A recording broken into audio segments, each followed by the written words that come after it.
just turning the light on here. Just getting my tea.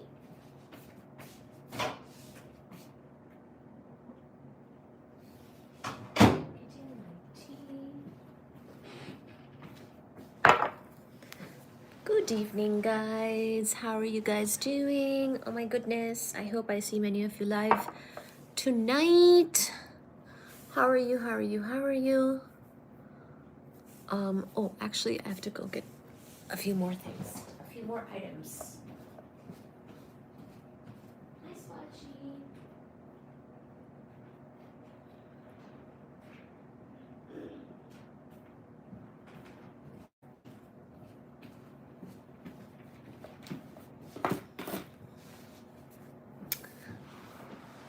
Reese, how are you doing? Oh my goodness, how are you? How's my face?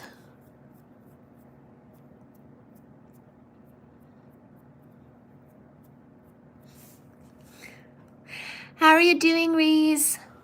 Is there too much powder on my face? The lighting is still bad in this kitchen, isn't it? There's so many shadows. Anyways, it's okay. I'm gonna say hi to people. Let's see. Oh yeah, I have some things to show people as well. Bit sick, but I'm okay. How's you? I'm all right. I'm really tired. I'm drinking a tea as we speak.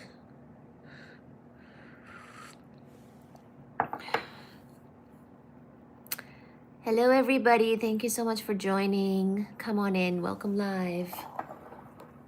Drink some orange juice. What kind of sickness do you have, Reese? I have some orange juice here as well. See? I'm influencing orange juice.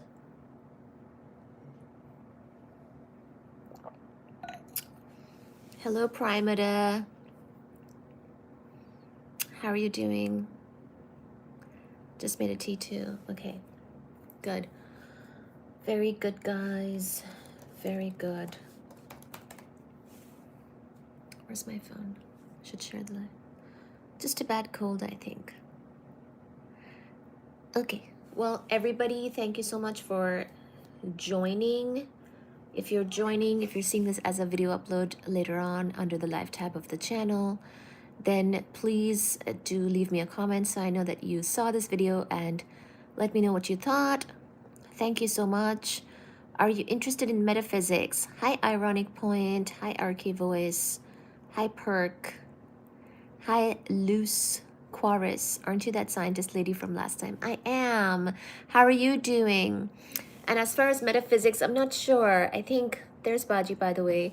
I think I'm more probably into just physics than I am anything metaphysics. Hi, Ben. Shalom. Hi, Troll Trucker. How are you doing? Thank you, everybody, for joining. Please do like, share, and subscribe. Much appreciate all your support and chat messages. And welcome in, welcome in, welcome one, welcome all. Tabby Cat, yes. This is Baji in the background. He is a co-host of this live stream episode. Baji in Physics is the channel. This is Baji, kitty cat right there. I am his mother, and I also teach physics on the channel. And I cover physics, astrophysics, cosmology, and astronomy.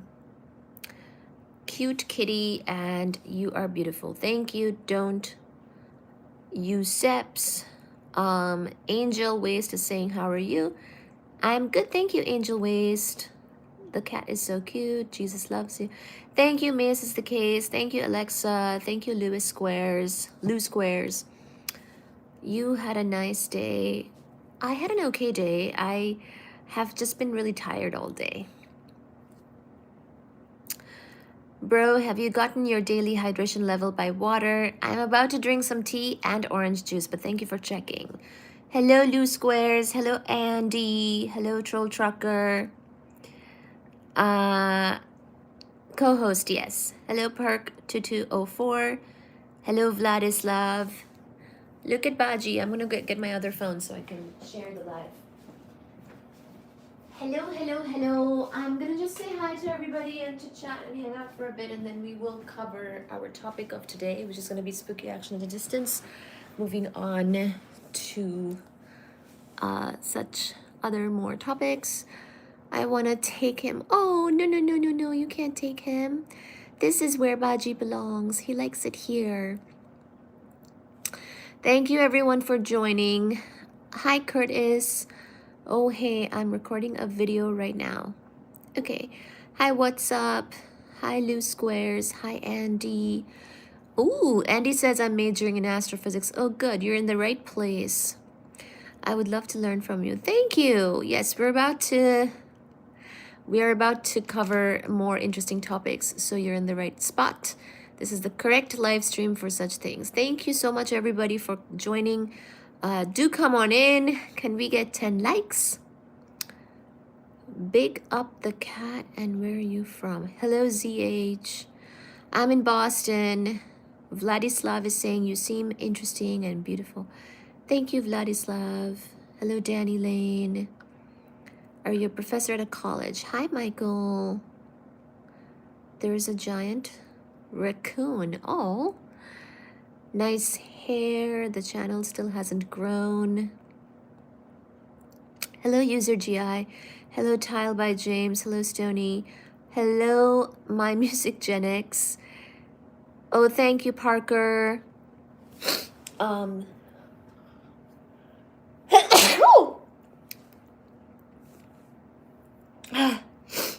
Well, that was a sneeze. Thank you very much, everybody. Hi, Ben. Hi, Vladislav. Hi, Grace Dolan. Grace, how are you? Let's see. Somebody said that they have been following us for over a year. Well, thank you so much. You should keep following us. Let's see. I want to see the other cat. Hello, California. Stick around. There will be other cats probably. Depends on their mood. When I first saw you, I can feel my heart skip. Oh goodness. Well, hello, Raymond. Vladislav is saying hello.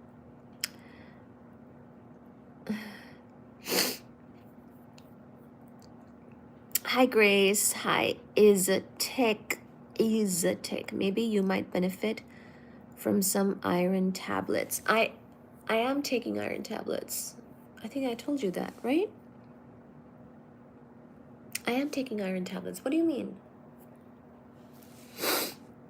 I am taking iron tablets. Are you calling me low iron? Thank you for liking the live. Thank you for liking and subscribing. Cat is plotting, never turn your back. Did you hear about the guy that's followed?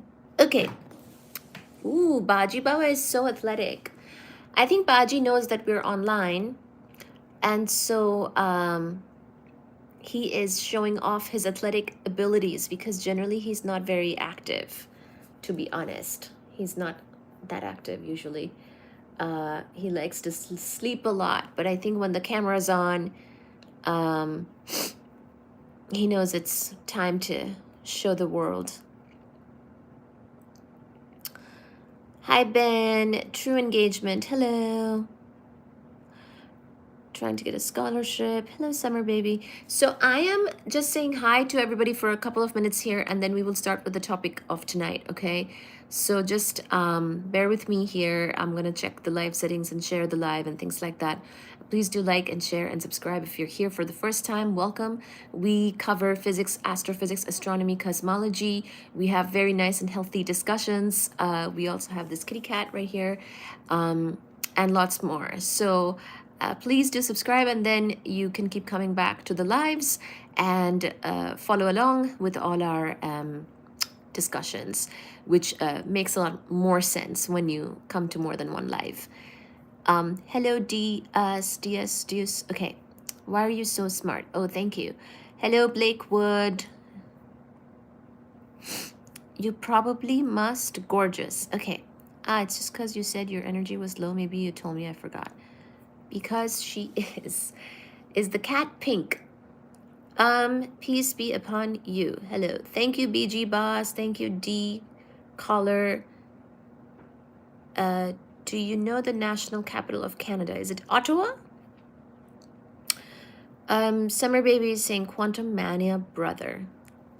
I'm not in Canada, but I am in. But I have been to Ottawa actually, and I've seen what do you call the Parliament House and all that stuff. Been inside. So hello Quarty CS. Ooh, oh my goodness, Miss. Let me see this username. Miss Trunch Bull 3953. Thank you so much. It's something about plants. I love it. He who plants a tree knowing he will never sit under its shade has begun to understand the meaning of life. Aw. I love that. Thank you so much. Thank you for the super chat, Miss Trunch Bull. Miss Trunch Bull. I love it. I love it. I love it. First of all, I love trees. And second of all, I love this message. And third of all, thank you for your support to this channel. Really appreciate you. It is folks like you supporting this channel that helps to sustain it. So thank you so much indeed. Thank you, thank you, thank you. He who plants a tree, knowing he will never sit under its shade, has begun to understand the meaning of life. Wow. I love it. Do you think Einstein was correct with E equals, well, it's E equals mc squared. It's actually E equals plus or minus mc squared, but yes. Can I have a shout out? Says Haley. Hello, Haley. Joe Dirt. What's the point in planting the tree? Oh gosh. You might want to ask that in a super chat because that is quite the we will expand on it if you wish.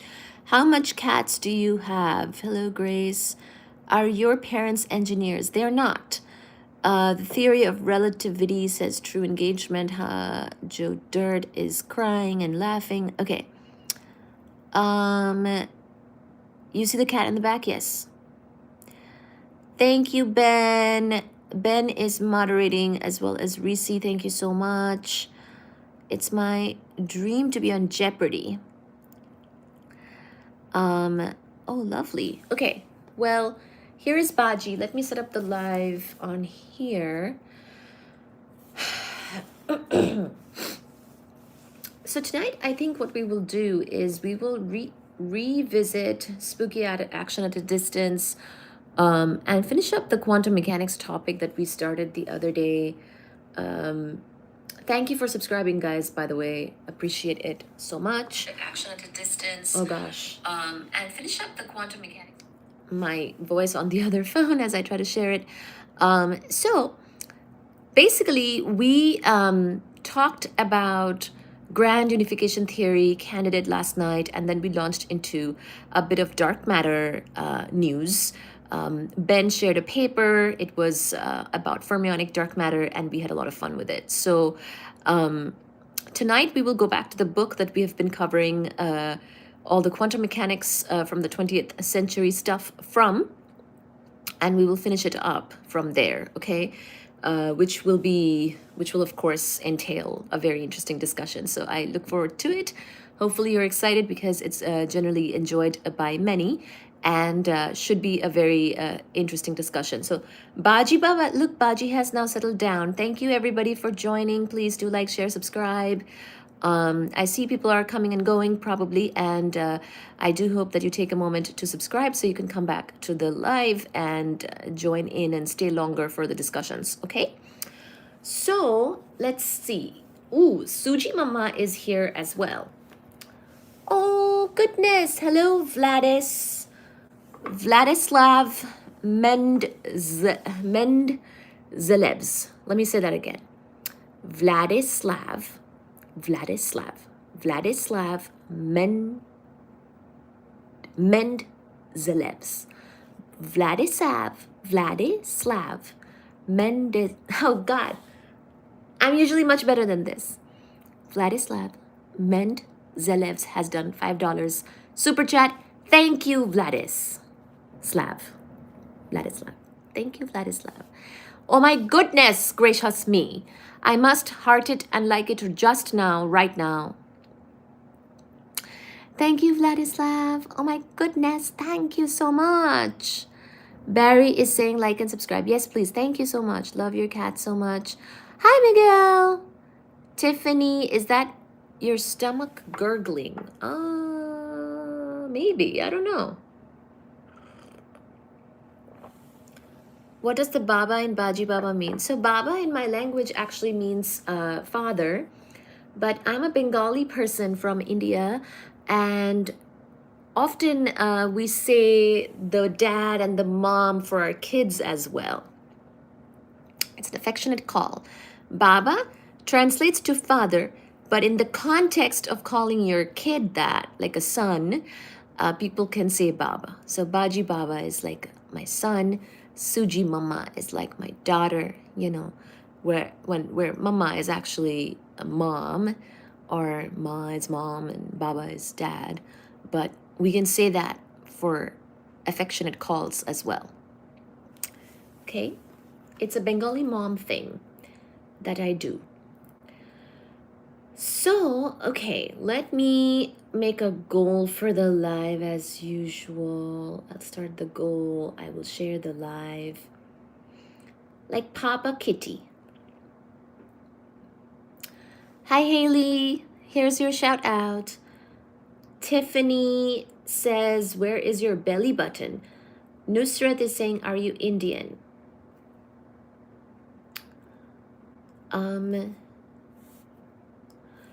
I think, Nusrat, you should ask me that again tomorrow.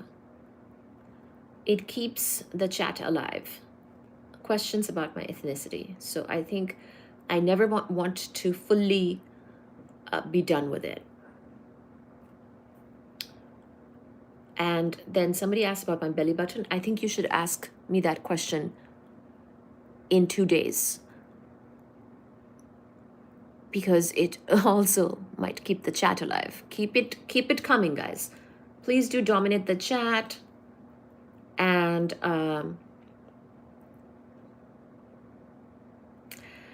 we do need to go to Spain. So by the way, the paper we read last night and had lots of fun over.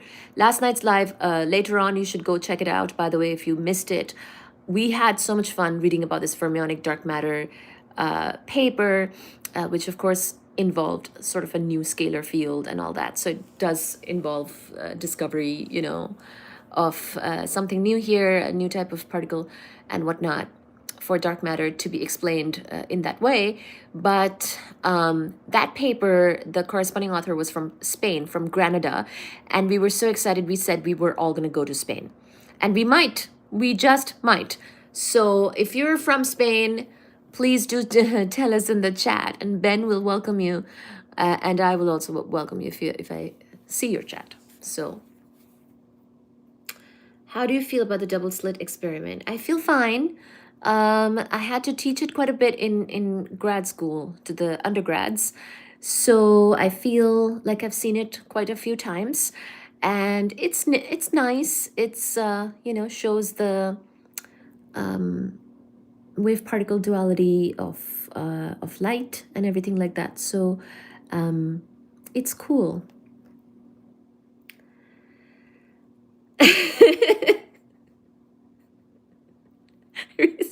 Reese is saying, I feel fine. And Ben is saying, thank you. Your voice is so American. Hello, oops. Didi do that. You're so funny, Owens. Oh, thank you, Reese. Thank you.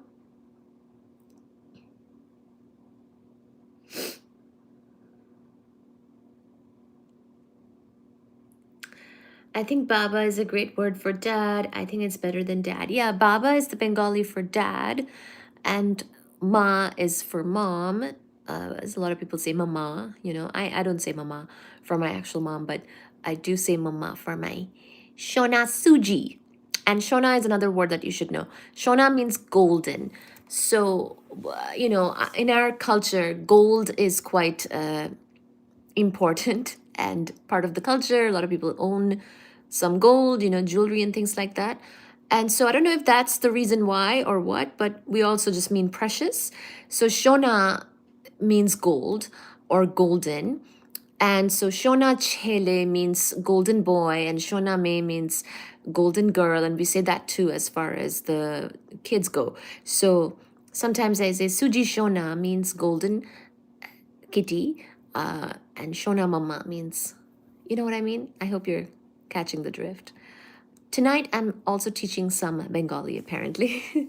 So these are what we call Shona Baba, Shona Mama, Suji Mama, Baji Baba, Fuji Baba. We don't just say the names. Generally we have nicknames and we have other affectionate addresses for our close people and close generally, especially for kids or younger kids, siblings, things like that, or cousins or friends, or really anybody. Anybody that is a loved one, we generally can have such affectionate types of things for them, okay? Like baby boy or baby girl. No, for that we would say choto. Choto chele, choto me. Choto means small. Choto shona means small child who is precious to me. Hello, Haley. Shona is also a better word for gold. Yes, Shona is literal translation is gold. How high will the gold price peak at? I don't know. I don't know. Oh my God, Reese, you're so funny too. Reese said, ask in a super chat, Haley. Exactly, Haley. Do it. Oh my goodness. Roger has done a super chat. Roger, thank you so much. Roger8524 is saying, can you shout out Gabe Itch? Gabe Itch? Well, I hope that Gabe's itch is scratched. And Gabe becomes just Gabe instead of Gabe Itch. Hello to Gabe and hello to Roger. Thank you so much for the super chat. Really appreciate you. Let's see. I said it multiple times. Can I ask you a question? Okay, Haley. You should just do a super chat at this point, Haley. I feel your desperation. Baji, how are you? Hello, D. Solanki. Dialectical is saying she sounds more British to me. Hello, Ray Appliance. Hello, Brian.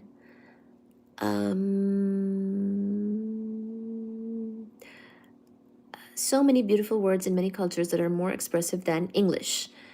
It's really nice to mix English with other things. I think just relying on English alone tends to be a little less affectionate, I feel. So I think for me, since I know other languages, the challenge is to speak only English, Not that English itself is difficult, but only English is difficult. It's better, once you know other words and languages, you want to express yourself in those other languages. Okay. So Shona is one word that I use a lot. I'm glad you guys know now about Shona. It's a very important word to me. Okay. Answer me. Okay. David is saying, can you read Japanese? I cannot read Japanese. Let's see. Like baby boy, baby girl. Okay. I cannot yet read a Japanese. I never learned it. Let's see. Are you a student? For life, my darling. Hello, Kevin. Hello. Shona in Hebrew means God grace. Oh, wow. Goodness. What language do you speak? Asks Ray Appliance. Hello, Ray Appliance. You know what? Fine, I'm leaving you. Okay. Gabe Itch is a troll message. Oh, do you need gold? Everybody needs a little gold, but you can send a super chat if you'd like. David Owens. Do you eat I read that as tea drink. Do you eat tree? Do you eat tea? That's very difficult to say actually. Do you eat tea and drink biscuits? I do. Apparently. Drink tea and eat biscuits, but yes. Many words of English coming from Yiddish. Greetings from Paraguay. Hello. Welcome to Paraguay. Hello, greetings from, okay. David is saying junto ni. I don't know what that is, but thank you. Hello, Shahid. How are you? Freedom Food. Why around 7,500? What does that mean? Are you trying to send me 7,500? My PayPal is in the description. My PayPal, Venmo, and Cash App are in the description of the video, of pretty much any video, including this one. So feel free, feel empowered.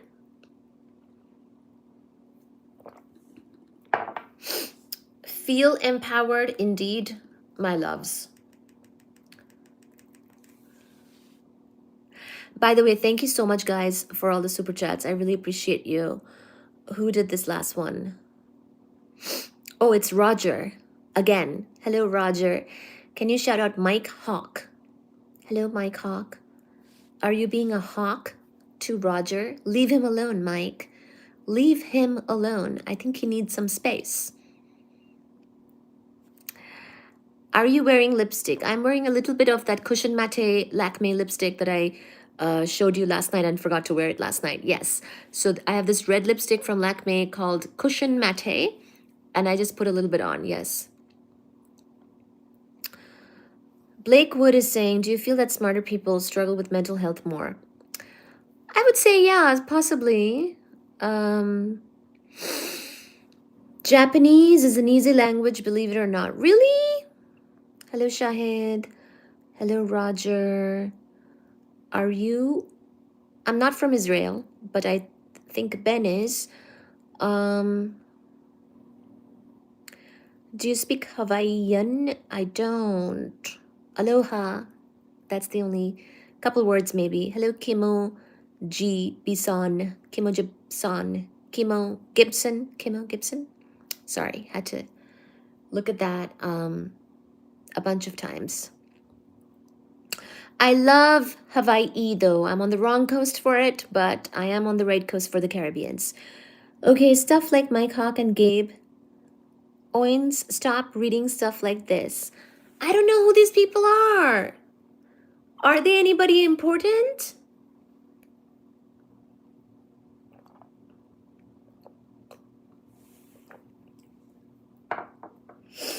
Now Roger is saying to shout out Justin. Hello, Justin, and hello, Roger. What's the meaning of it? My moderator is thinking that I have done a bad thing. Hi, AJ Walal. Grace is saying, give us a house for, please. Give you a house? A house of cards, like the show, or a house?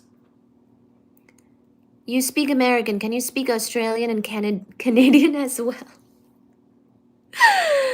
I can, my darling. Ellie, hello. Are you from US or Indian citizen for now? Hello, Digvijay. Hello, AJ is saying, is Sandeep your husband? No. That's an oddly specific question, AJ. What are you, where are you getting this from? Is Sandeep your husband? Where are you getting this from? I'm interested now. That is oddly specific indeed. Hello, Ben. Welcome, Philippines. Mike Hawk, don't say that again. Okay. Oh, I see. Oh, I finally get it.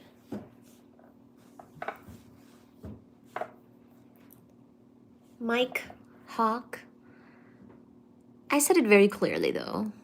I said it very clearly. I think my articulation is far above these troll attempts, and therefore the troll has to work very hard indeed, because the way I speak is so clear and so articulated that they can try. And in fact, can you send me more money to do this? Reese, can you ask the person to keep sending super chats? Let me warm up my tea again. I'll be back to it. Don't worry, guys.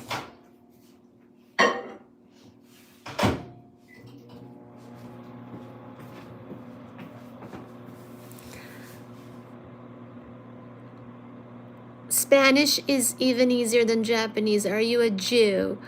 Spanish is the hardest. It's not words. You are so beautiful. Thank you, Michi. Hello, Dialectical. Any outrage over the release? Okay.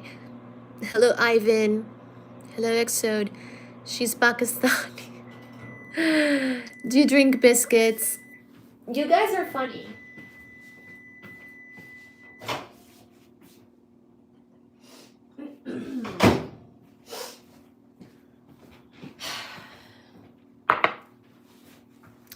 Here's my red pajamas, by the way, guys. They're generally a hit on these lives. I'm already in my PJs. My top below the sweater is PJ, but I wore a nicer sweater for you guys. And my red pajama pantaloons. Their troll messages like Dixon.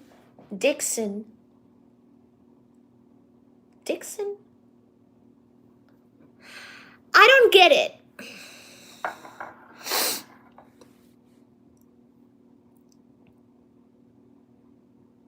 Oh. But I didn't say it like that. I don't speak that crudely. I don't speak that horribly. I went to theater school, guys. Diction is my strength. It is.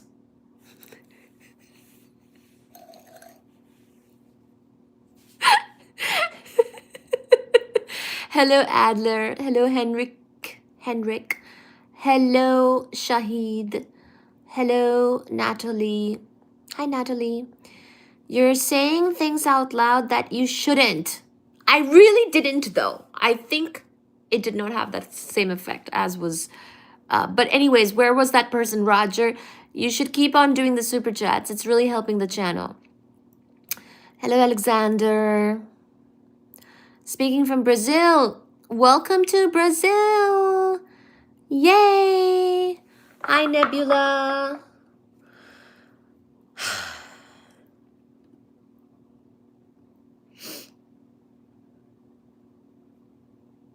It's okay. We will survive.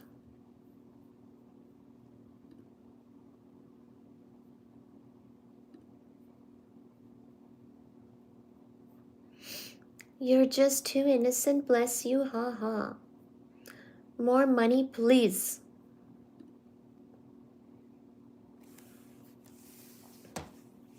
If you want to be a successful super chatter troller person, then do a super chat and a gift. How about that? Him and I are good friends. AJ Walal is saying him and I are good friends. Oh, well, if you and him are good friends, then why are you asking me? You should know already.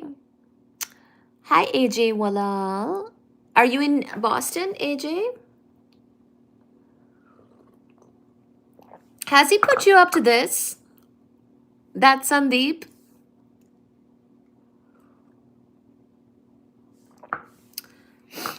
You are oddly a toaster. Toaster? Strudel. I don't know what that means. Let me Google it. Reese, what is toaster? That thing. Is it another bad word? I don't know anything. Oh no, it's just dessert. Okay. Toaster strudel. Strudel? I thought it was a dessert of thin pastry rolled up around it, fruit filling and baked. Thank you, Juan, honey. Thank you so much for the gift. Hi, Brazilian person. Brazilian who? There is somebody from Brazil here. Good. I love Brazil and I'm coming to Brazil soon. Henrique. Wow, I wasn't expecting to run into you. I'll just grab a chair. Lol. Hello, Unorthodox. How are you doing? Thank you for coming to the live. Please do like, share, and subscribe and come to every live.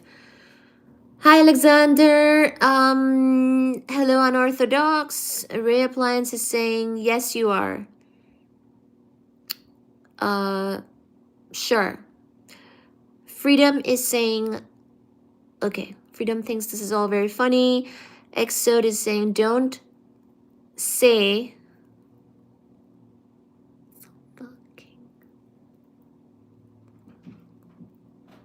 sofa. Sofa? Oh my God.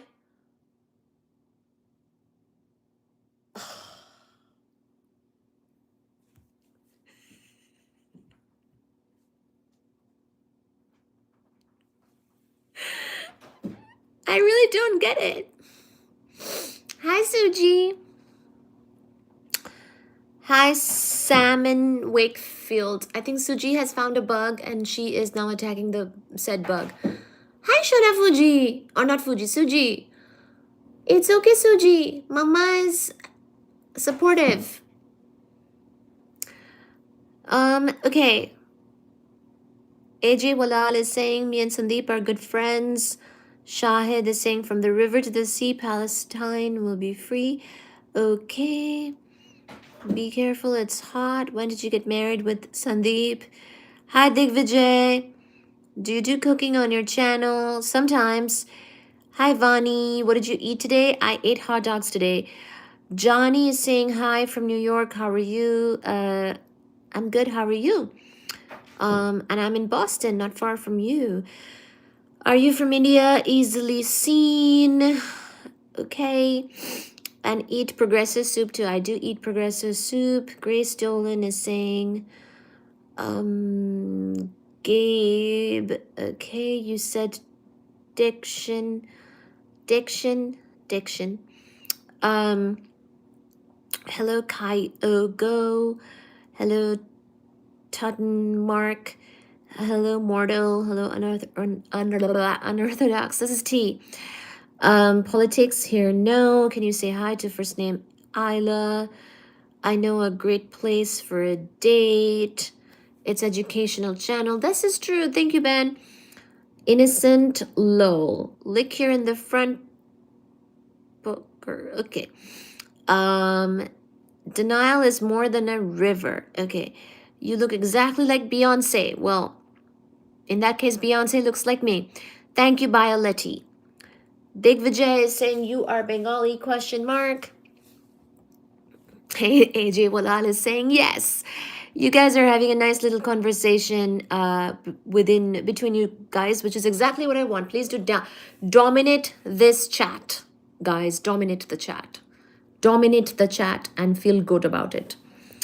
AJ is saying, he says good things about you. He better say good things about me.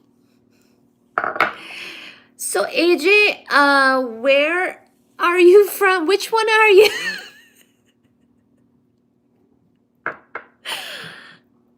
Because I'm sure I've heard about you, if you have heard of me. But can you say a clue about yourself so I understand which one you are? AJ Walal. We talk about a lot of men, so you got to tell me a little bit more about yourself, okay? um,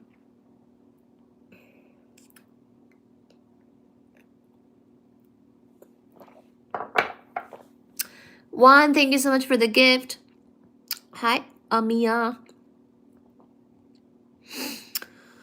Hello, Unorthodox. You're fine like wine. Hello, Native Warrior. Hello, Johnny. Hello, Taylor. Hi from New York. Hi, Natalie. Hello, Taylor Morrison. That's a perfect oval if I've ever seen one. Hello, Tarun Sharma. Oval. Like the Oval Office? Oval? Hi from New York. Are you an Ivy League graduate? I am not. I went to NC State for undergrad and then Ohio State for grad. I worked at MIT, but I never went to MIT. Who is your favorite character in Game of Thrones? I didn't watch that show, but it would probably be the Dragon Lady. The girl who has dragons, I would probably relate to the most, from what I've heard. Thank you for liking and subscribing. Hey, everyone. How many of you keep kids in? What? Hello, Vladislav. Thank you so much. I used to go to the same school. Taylor says, same school. NC State or Ohio State? I went to school in Kolkata, in India, till high school. Then I went to NC State University in North Carolina. Then I went to Ohio State University in Ohio, in Columbus, Ohio for grad. So I have never been an Ivy League student. Hello, Tilak. Reese is saying, gonna have to go. Charlie's waking up. Good luck, Ben. Reese, you think we're equipped for this? Ever since Reese has had a child, he has been really neglecting this channel. You know, we came first before your kid came. You would like varies the most. Okay, I don't know what that is, but all right. Oh, wow, I thought you would have read the book. The book. Which book? Be Dragon Lady. Looking up Dragon Lady. All right. Tilak, please don't spam. Bristol is saying, shout me out. Bless him, he needs his data. I know. Go look after Charlie, okay? And give him a big kiss from Auntie Oinery. That's me. A big kissy from Oinery. Mwah! To Charlie. Sadly, I missed the Jovian Planet discussion stream. Yes, so you can always restream it anytime. You can go to that live and or that video and just play it. Like play it from the top at any point. So you are good. You can always go catch it anytime. How old are you? Says Roger. I'm not telling you, you extremely sketchy person. Also do a few more super chats.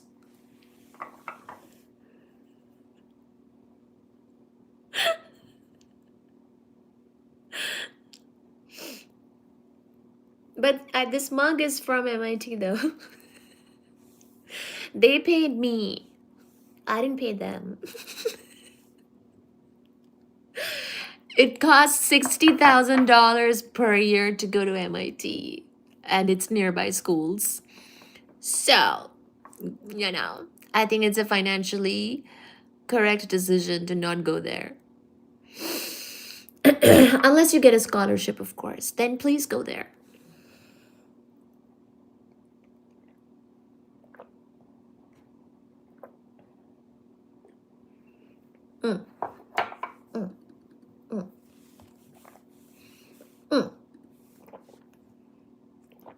Okay, so I had a lot of fun saying hi to all of you. I will now start our topic, okay? Grace Dolan is saying, oh my God, is saying something about 1 million I think she wants to send me 1,000,000. My friend Ayla just became a member of your channel. Okay. 60 grand a year to go to MIT, and this is what you're reduced to. I did not go to MIT. That was the point. Did you hear me? I'm saying that you could go to MIT if you got a scholarship, but I wouldn't recommend spending 60 grand to go to MIT, especially if you don't have 60 grand to go to MIT.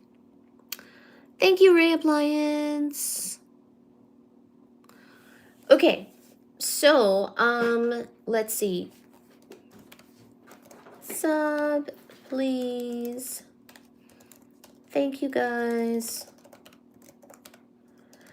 So do you guys remember what we were talking about? Slash, if it's your first time in this live, then just listen and participate in the chat, because this is where you will find a lot happening, and just listen to our conversation here, and you can also contribute and put things in the chat messages as comments, and discuss with each other. But if you have been here before, then hopefully you remember that I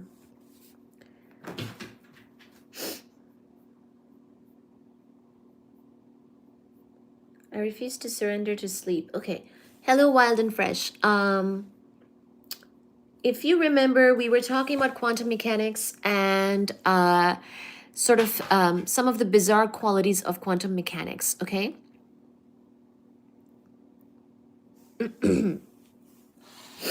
So let us pick it up from there. We have been covering some history and let me go up a little bit here.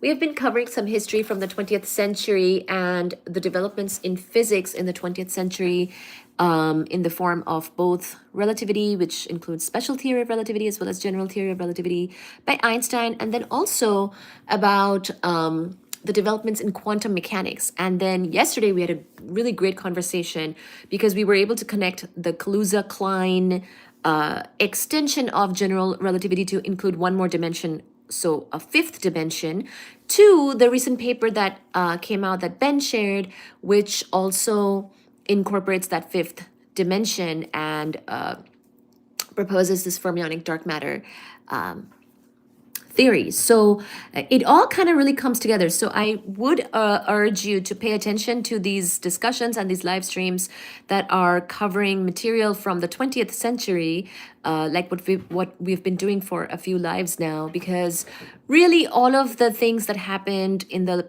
past century is, of course, the foundation of today, and really connects back to everything that we're trying to do even today, because we're trying to answer some really important questions, which I'll mention now. I mean, one of the biggest questions that is still a mystery to be solved is, of course, what is dark energy?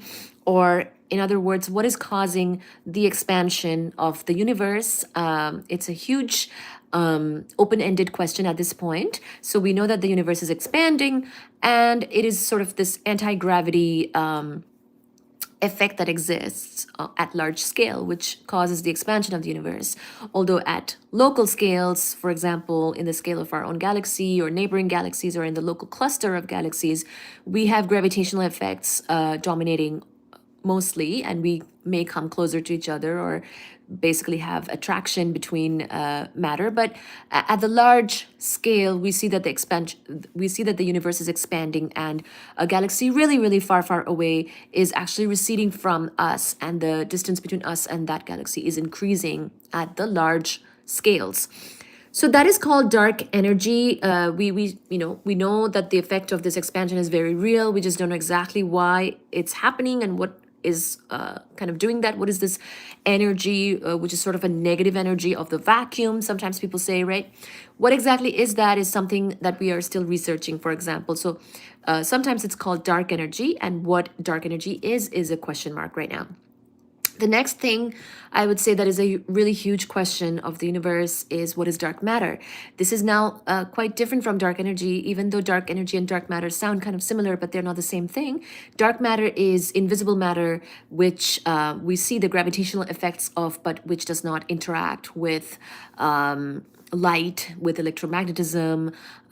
It does not seem to do any nuclear fusion, so like nothing with the strong nuclear force or weak nuclear force and things like that. So really we just see it interact gravitationally, and we know it's there, but we don't know exactly what it is and why it's invisible and not interacting with light like ordinary matter does.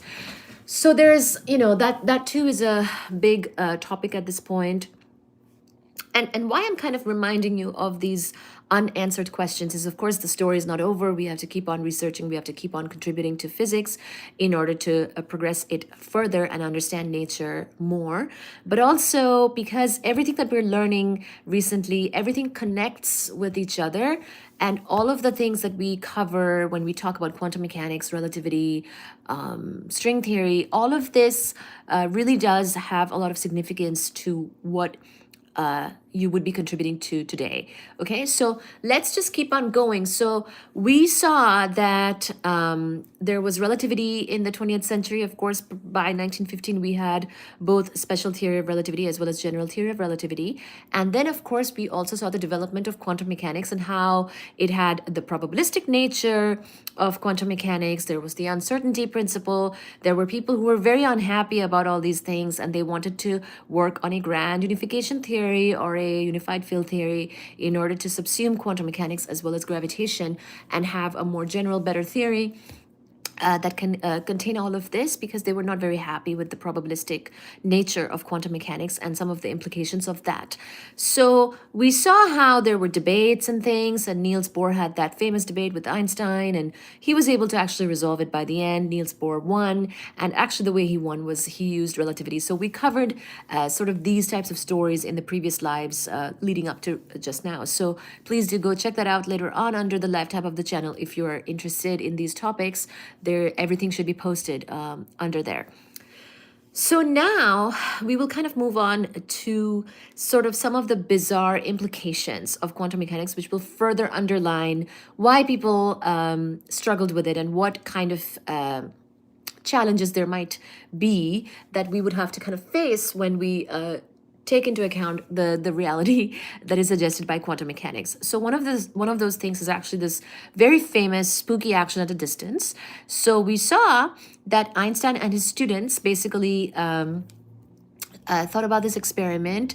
They called it, I believe, EPR experiment, and the last names of the three people were involved in that, in that acronym EPR. And basically they imagined two electrons, one with the spin up and one with the spin down, who might have, started off kind of together, but at the, two free electrons can pretty much keep on, moving farther and farther apart in the universe. And by the time, let's say, we meet one of them, the other one is far, far away, billions of light years away, and we will not see that one. But from the one that we do see, once we know that its spin is, let's say, up, we would instantly know that the other one's spin is down because of spin conservation. Because the total spin of that system is 0, we would instantly know that the other one's spin is the other spin, or the down spin. So this information, so by the way, spin is one of the quantum properties of these particles that we have discussed. And this type of information being available instantly was something that was concerning to Einstein and people, because they were like, well, this is not how it should be. We know that information cannot travel faster than the speed of light, because nothing should really travel faster than the speed of light in the universe. And it was sort of brought up as a concern against quantum mechanics. But then we saw sort of an explanation later on, which said something about the pink sock, green sock, if you remember, where there's a person who always wears a pink sock and a green sock. So now let's say by some chance you happen to see one of their socks and it's the pink sock, because now you know that this person always wears a pink sock and a green sock. Once you see the pink sock, you know that the other sock must be green. So it's a little bit like that, because it's not so much that information had to travel to us to know that that other electron's spin would be down, but if the first one's spin is up, but it's sort of knowing that information versus information traveling. So knowing information is different than traveling of information or information traveling to us. Information can still travel at the speed of light or less, but maybe we can know something more instantly. Okay, so there's these types of discussions back and forth, if you will. By no means, if people have these concerns, they're not trivial or crazy or anything. Quantum mechanics is a bit of a crazy field. So if you ever think that it's a little bit bizarre, you're not alone. But at the same time, quantum mechanics is successful in describing the mechanics of the very small, the physics of the very small, like particles and subatomic particles, electrons, things like that. And at those levels, it has, at those scales, length scales, it has a lot of success. So let's read a little bit, and hopefully this will become a bit more clear. Okay, so so we will keep on going, and we will finish this chapter tonight, okay? Which is from Einstein's Cosmos by Michio Kaku. And we are on the chapter called, I believe this is called Unification and the Quantum Challenge. Okay? All right, so let's just start with the EPR experiment from the book so that we can properly cover it without anything missing, okay? So I've thought 100 times as much about the quantum problems as I have about general relativity theory, wrote Einstein. So basically, Einstein was a classical physicist, but who obviously, worked on relativity. But at the same time, it wasn't like he was ignoring or avoiding quantum mechanics. He worried about it a lot. Because quantum mechanics had these concerning properties, the bizarre properties, uncertainty principle, probabilistic answers, all this stuff, he actually did spend a lot of time thinking about quantum mechanics. And this is part of that, okay? So he said he endlessly grappled with the foundations of the quantum theory. After much deep thought, Einstein fired back with what he thought was the definitive critique of the quantum theory. In 1933, with his students Boris Podolsky and Nathan Rosen, so that's the Podolsky and the Rosen of EPR, he proposed a novel experiment that even today is causing headaches to many quantum physicists as well as philosophers. The EPR experiment may not have demolished quantum theory as Einstein had hoped it would, but it succeeded in proving that the quantum theory, which was already pretty bizarre, gets weirder and weirder.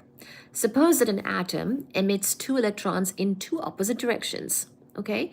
Each electron is spinning like a top, pointing either up or down. So one of them is going to be up, the other is going to be down. Those are the 2 options for an electron spin. Suppose further that they're spinning in opposite ways, so the total spin is 0. And there is such a thing as spin conservation. So if the total spin is 0 to begin with, then it will be 0 later on, okay? Although you don't know which way they are spinning, but we do know that the total spin is 0 for this particular system. For example, one electron may be spinning up while the other is spinning down.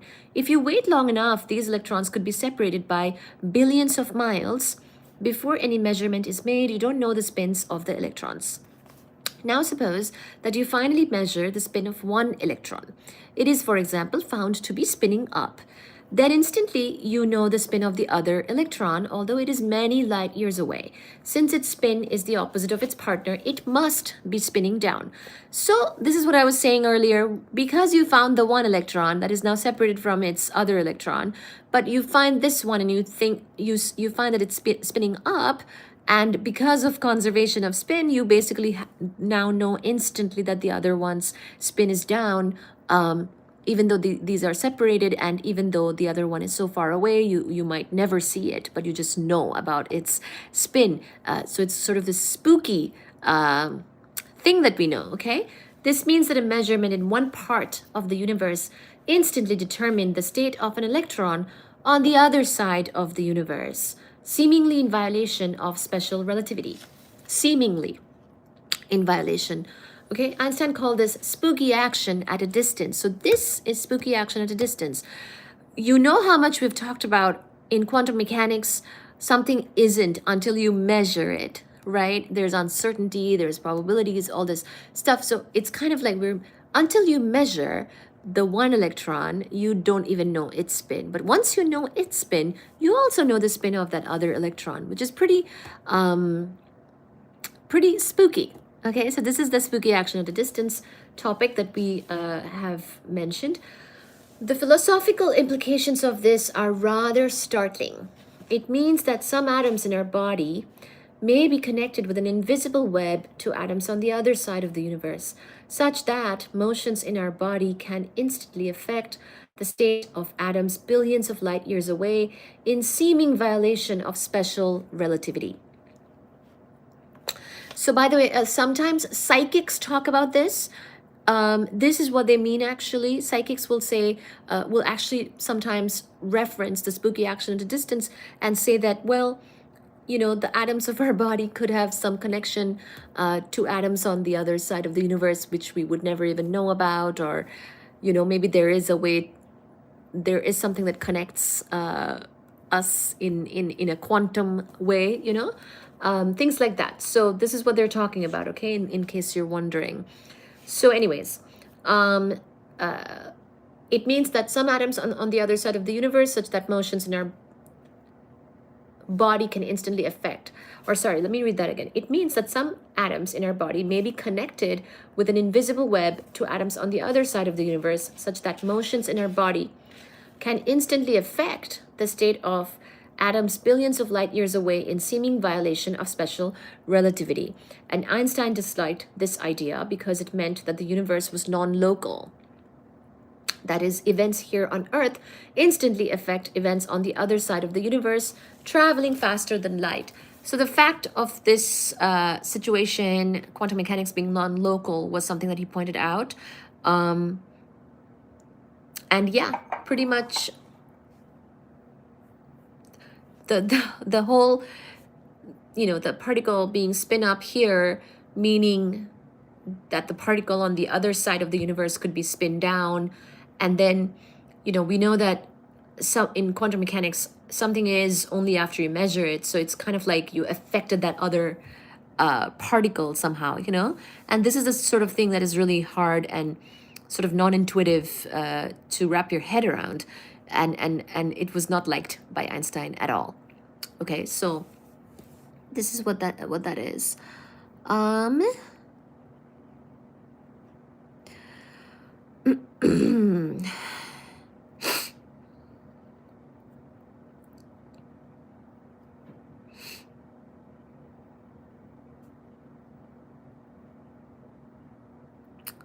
Hello, Taj.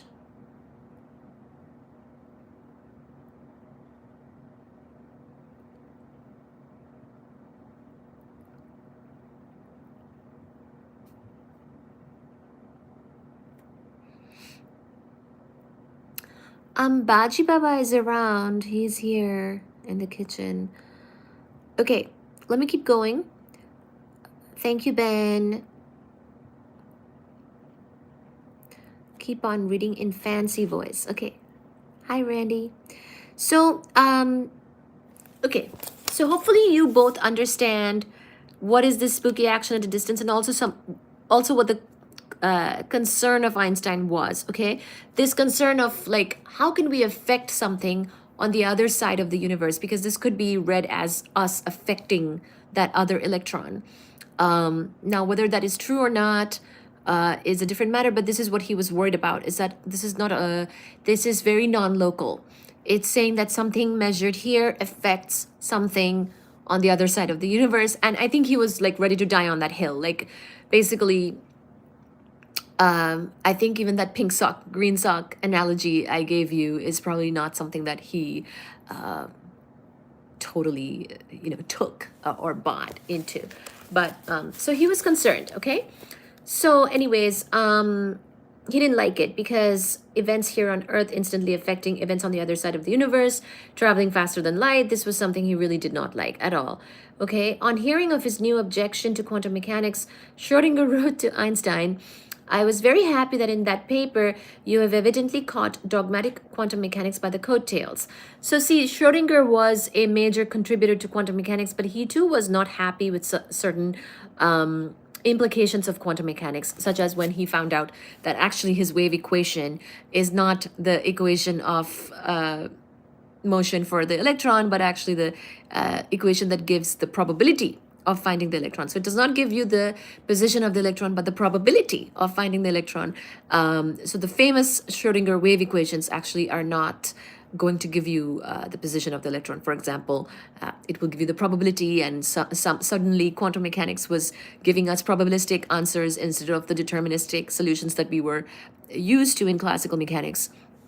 Schrödinger himself was not at all happy with quantum mechanics. So of course, if he finds now, if the scale is getting heavier on the other side, where people are finding some other flaw of quantum mechanics, then he was validated. Okay. So this is how quantum mechanics is. Like it's kind of like this weird and bizarre thing, and there could be fights over it, and there could be sort of mind-boggling debates over it, and you could end up not agreeing and crying and stuff like that. This is the type of topic it really is. Okay, so it's not straightforward. Anyway, hearing of the latest Einstein paper, Bohr's colleague Leon Rosenfeld wrote, we dropped everything. We had to clear up such a misunderstanding at once. Bohr, in great excitement, instantly began dictating the draft of a rejoinder. So this was a bit of a battle going on between them, okay? The Copenhagen School, which is the school of quantum, withstood the challenge, but at a price. Bohr had to concede to Einstein that the quantum universe was indeed non-local. It's not local.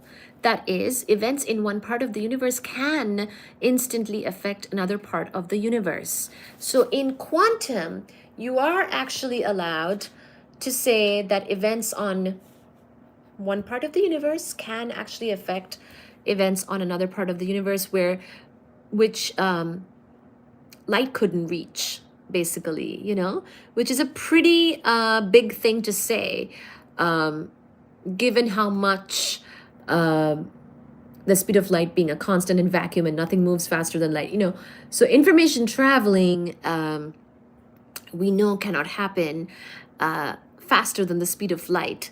But this quantum property of something here affecting something on the other side of the universe, that also could not be denied, okay? It is just what it is. And if there is a deeper, more insightful explanation, I'm sure that would be welcome, but it is what it is at this point, okay? So yeah, quantum entanglement, this is that thing. So he had to concede to Einstein that the quantum universe was indeed non-local. That is, events in one part of the universe can instantly affect another part of the universe. Everything in the universe is somehow meshed together in a cosmic entanglement. So this is quantum entanglement. Beware of entanglements. Don't get entangled yourself. But sometimes we are quantum entangled.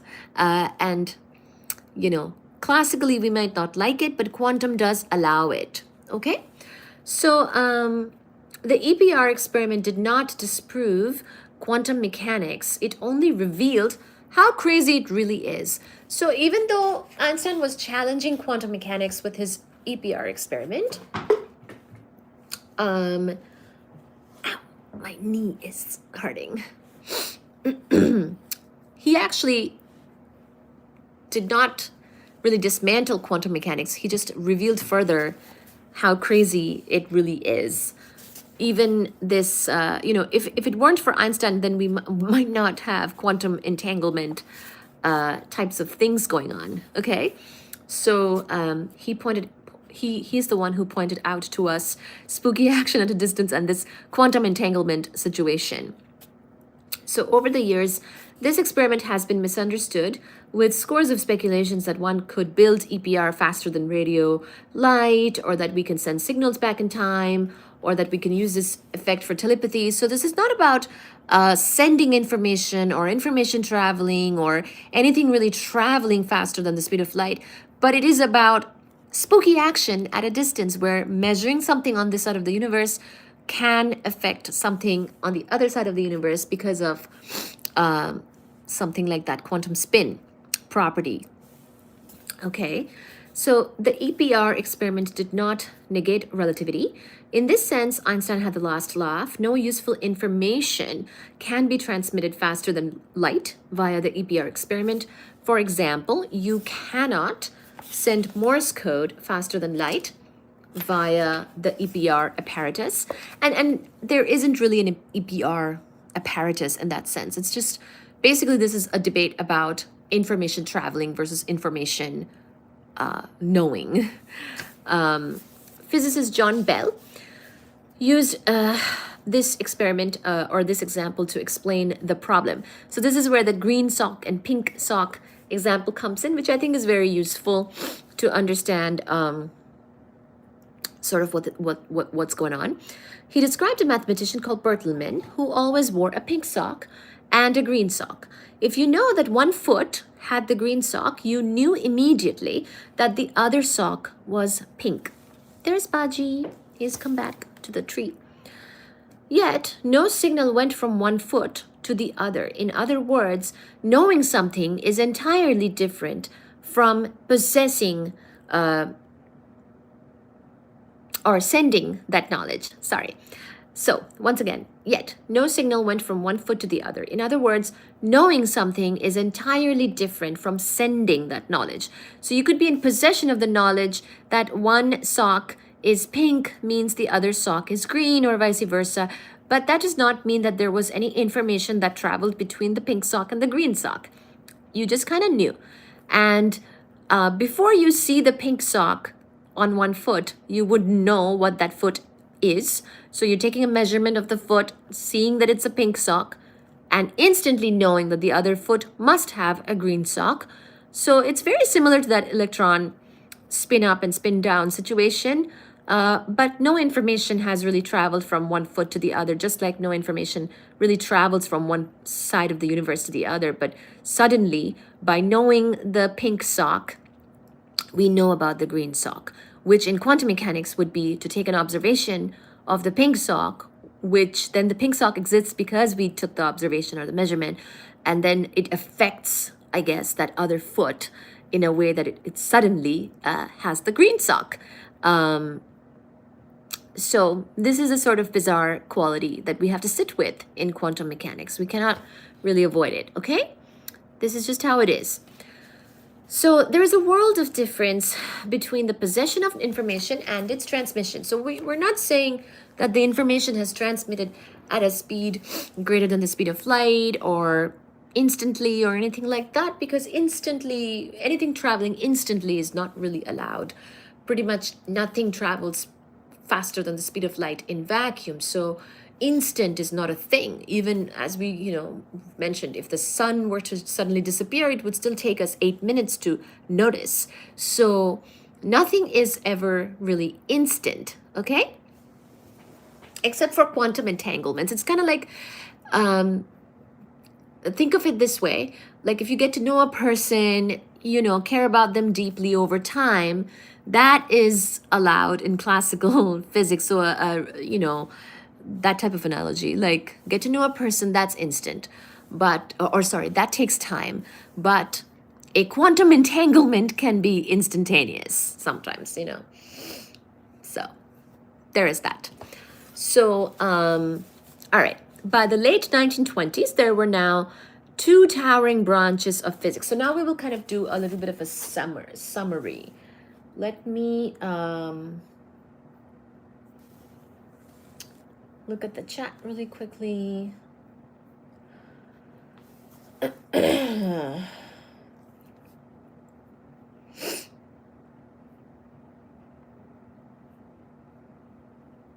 Thank you for liking and subscribing, guys.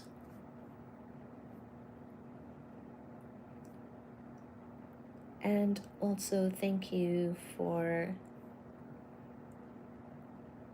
joining. Thank you for joining. Thank you for liking, subscribing. Can we get 100 likes?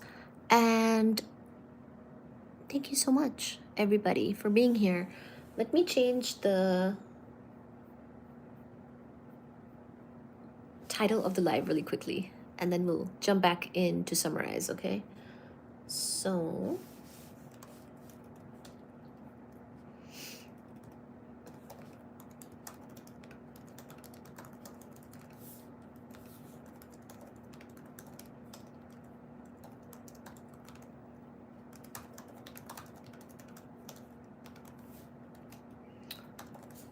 am I into entanglements? Somebody asked. Not really. Try to avoid those.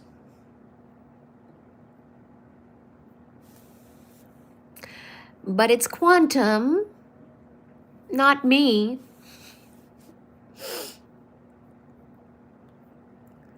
Am I into entanglements? I try not to be.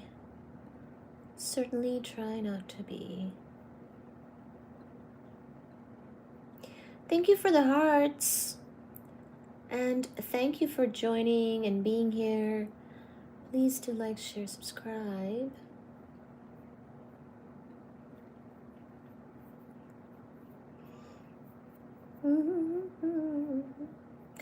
I think that quantum entanglement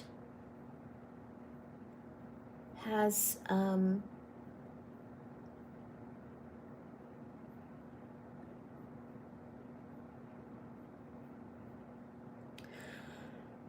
sort of a romantic twang to it, but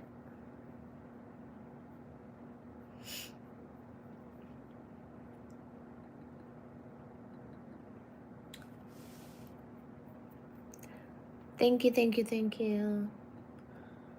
Spooky action, distance, quantum mechanics, stay with me. Okay. Yay. What's the name of the prison? I just see this. Thank you, guys. I'm glad you find it interesting. Appreciate it. These discussions are really nice. Thank you for participating, and let me summarize for you, okay? All right.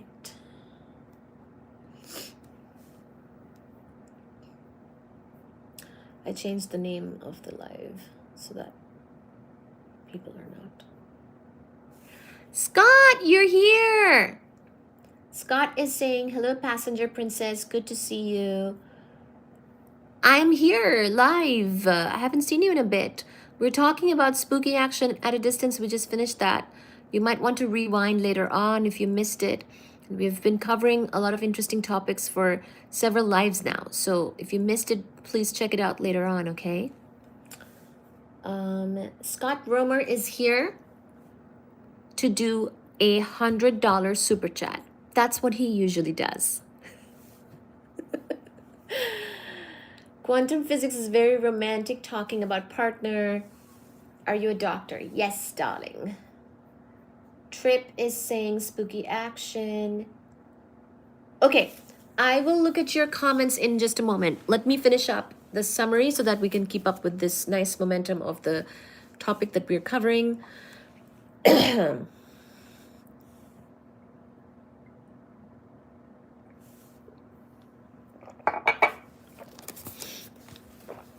Okay, so by the late 1920s, there were now two towering branches of physics: relativity and the quantum theory. The sum total of all human knowledge about the physical universe could be summarized by these two theories.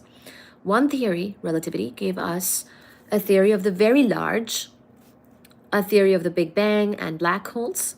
The other theory, the quantum theory, gave us the theory of the very small, the bizarre world of the atom. So these are the two pillars of physics that both got developed. in the 20th century, and that's why we're spending time in that century, okay? It's very important.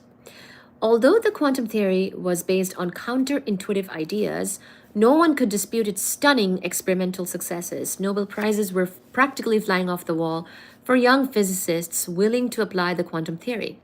Einstein was too seasoned a physicist to ignore the breakthroughs being made almost daily in the quantum theory. He did not dispute the experimental successes of it. Quantum mechanics was the most successful physical theory of our period, he would admit. Neither did Einstein impede the development of quantum mechanics. In 1929, Einstein recommended that Schrödinger and Heisenberg share in the Nobel Prize. Instead, Einstein shifted strategies. So he didn't like quantum mechanics, but he also didn't oppose it. And he also really just wanted to work on the grand unification theory and focus on that. Okay, so that was his strategy. His new strategy was to absorb quantum theory into his unified field theory. When the army of critics in Bohr's camp accused him of ignoring the quantum world, he fired back that his real goal was nothing short of cosmic in scope, to swallow up the quantum theory in its entirety in his new theory. So this grand unification theory, or the unified field theory, or the theory of everything, is very important to Einstein. He died trying with this theory. So you can imagine that it's very difficult, and so that is going to be our sort of backdrop when we talk about superstring theory, okay? So Einstein used an analogy drawn from his own work. Relativity did not prove that Newtonian theory was completely wrong. It only showed that it was incomplete, that it could be subsumed into a larger theory. Thus, Newtonian mechanics is quite valid in its own particular domain, the realm of small velocities and large objects. So if you're considering smaller velocities and larger objects, then Newtonian mechanics is fine, because Newtonian mechanics gives you approximately the right answer. It's only when you need more precision and you may have larger velocities, or you're talking about, smaller objects, velocities that are closer to the speed of light, not above, because nothing is above the speed of light in vacuum. Then you might want to incorporate relativity. So similarly, Einstein believed that the quantum theory's bizarre assumptions about cats being dead and alive simultaneously could be explained in a higher theory. Okay. In this respect, legions of Einstein's biographers have missed the point. Einstein's goal was not to prove the quantum theory incorrect, as many of his critics have claimed. He has too often been painted as the last dinosaur of classical physics, the aging rebel who found himself becoming the voice of reaction. Einstein's true goal was to expose the quantum theory's incompleteness and to use the unified field theory to complete it. In fact, one of the criteria for the unified field theory was that it reproduce the uncertainty principle in some approximation. So he wanted this quantum mechanics kind of properties to fall out of the unified field theory, which of course you would want. Basically, and this is where the unified field theory also has a challenge, because as more and more things are found in quantum mechanics, as quantum mechanics has more and more successes, the job of the unified field theory is more and more. You have to explain even more. Even more has to fall out of the unified field theory, okay?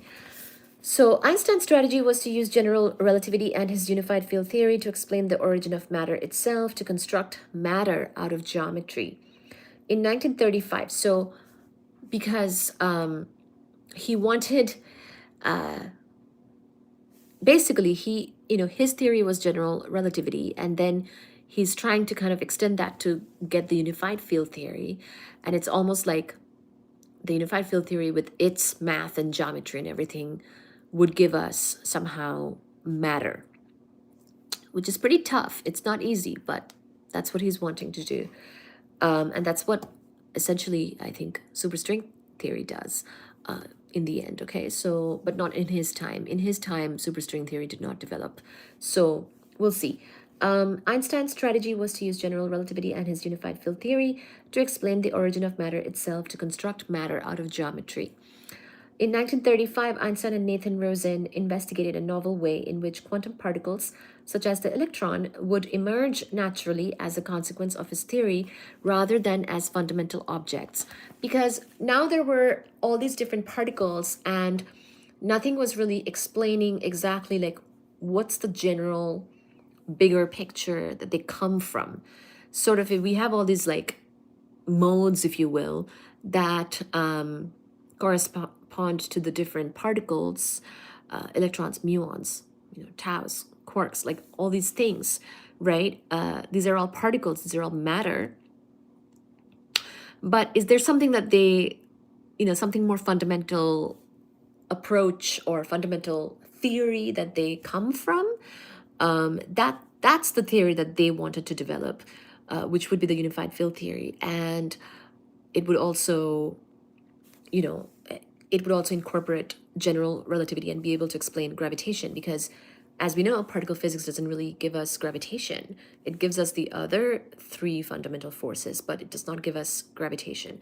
So these two sides are sort of separate, and he's trying to bring it all together and have a theory that gives us not only gravitation and has all that general relativity flavor in it, but also brings it farther to incorporate and give us all these particles. The particles should kind of fall out of the theory as well, because that's the point. That's otherwise, if you don't have that, then that means that you don't really you can't really produce quantum mechanics out of the unified field theory. So you're not really unifying these things, and he wanted to really unify these things, because once you know that these all these particles exist, he wanted to know what like math and geometry and greater theory can just give us these particles and their properties naturally, and we don't have to sit there learning about each particle. Now,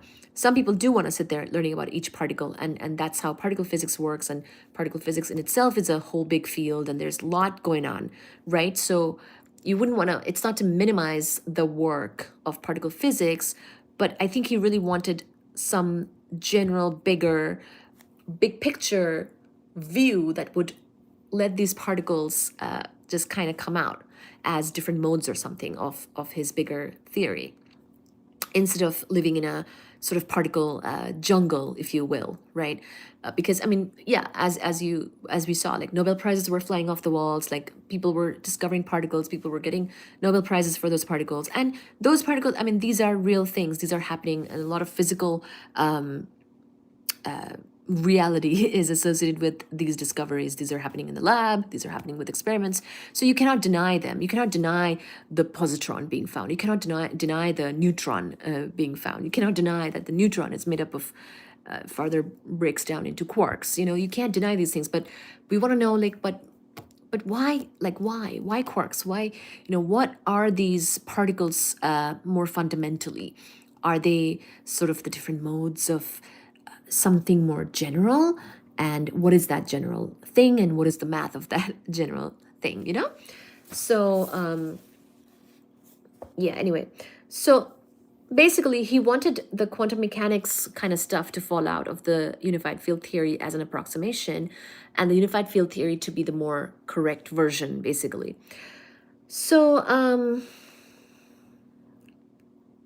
in this way, he hoped to derive the quantum theory without ever having to face the problem of probabilities and chance, because he didn't like that.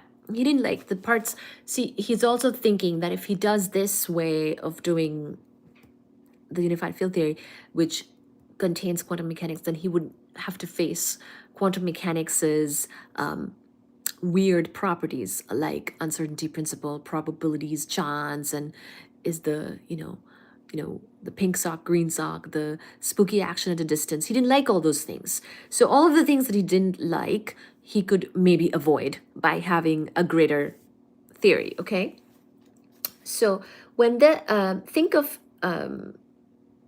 in most theories, elementary particles emerge as singularities.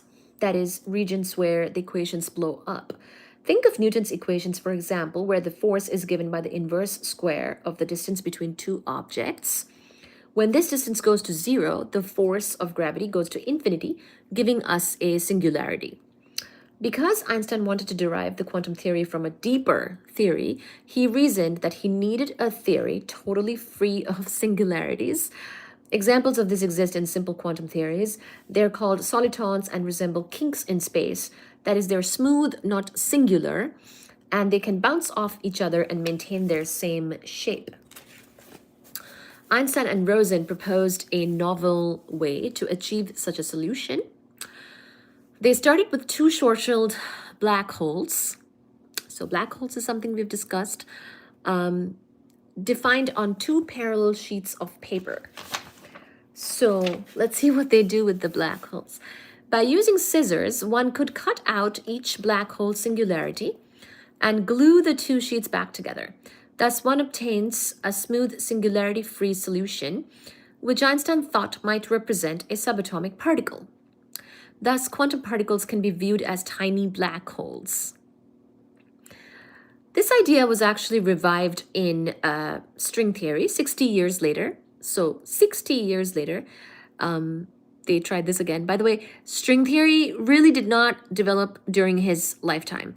That would have been great if Einstein was around for string theory, but the whole, string theory upping and really becoming a thing and developing did not happen until much later in the 20th century. So he wasn't around for that. So anyway, this idea was actually revived in string theory 60 years later, where there are mathematical relations that can turn subatomic particles into black holes and vice versa.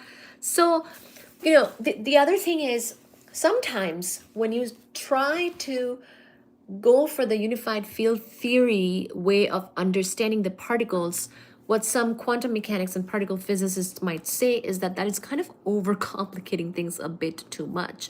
Accept the particles for what they are, accept the reality for what it is, accept that quantum mechanics is good at describing that reality of the small. And we don't need to think about these we don't need to theorize overly complicated things in order to navigate, right? So that's what I would say is there's no need to, when you're doing a particle physics experiment or theory or whatever, there's no need to first discover unified field theory and then do it, right? Particle physics is already good, and particle physics and quantum mechanics is good at doing particle physics. The motivation of unified field theory is something else. And so to keep that in mind, if you are deciding which part you want to work on.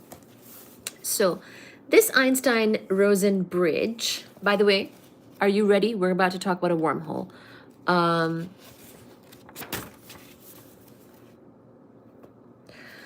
So I hope you're ready. This is some people's favorite topic, by the way. The Einstein-Rosen bridge is the official term for what people know and love as a wormhole. So this Einstein-Rosen bridge, however, can be viewed in another way. It represents the first mention in the scientific literature of a wormhole that connects two universes. Okay, so wormholes are shortcuts through space and time, like a gateway or portal that connects two parallel sheets of paper. So, so once again, Einstein tried and did a lot of things. Some of them did not land, but even the ones that didn't land actually landed us something. So this Einstein-Rosen bridge thing that he's trying to do, really motivated by trying to find a unified field theory, ended up giving us the idea of wormholes, which is pretty cool, right? He's a cool guy. He's very smart, and so even when he's just playing around, something cool comes out of it. So anyway, the wormholes are shortcuts through space and time, like a gateway or portal that connects two parallel sheets of paper. The concept of wormholes was introduced by the public by Charles Dodgson, who is also known as, quiz question, which author are we about to name now?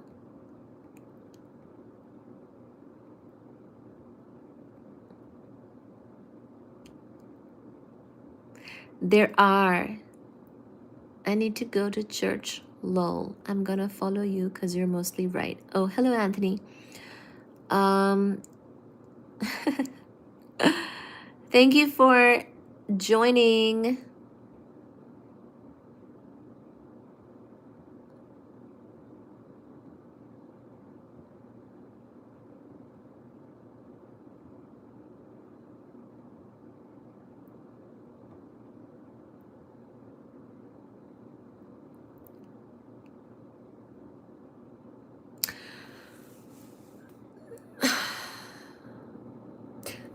So Tyrone is saying, what I'm hearing is that quantum mechanics has a lot of wiggle room for fitting a unified field theory due to its probabilistic nature.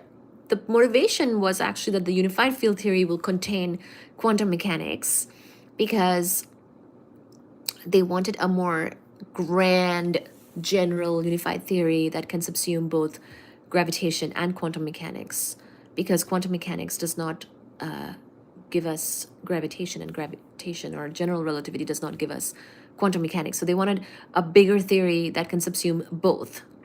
And because they didn't like several things about quantum mechanics, such as its probabilistic nature. But which author am I about to name right now in relation with the wormholes, guys? I know you guys love wormholes.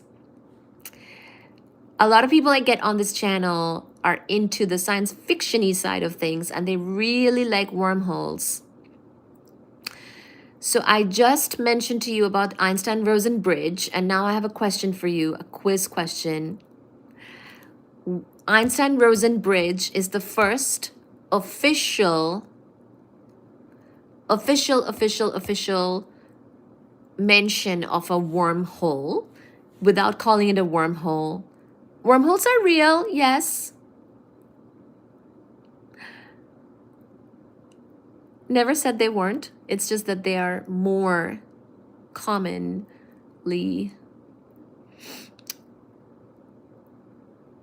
So, the first official scientific mention of the wormhole was the Einstein-Rosen bridge. But what about the first time that wormhole was mentioned to the public? You all actually know about this. So tell me. So a lot of people don't think about Einstein-Rosen bridge when they are, faced with the topic of wormholes, but that is actually where wormholes come from. So this is actually a moment of wonder, because even wormholes have they're rooted in Einstein's work, which is really cool. But in which book or work of fiction, and by which author? You can give me the book or the author. Was wormholes first introduced to the public?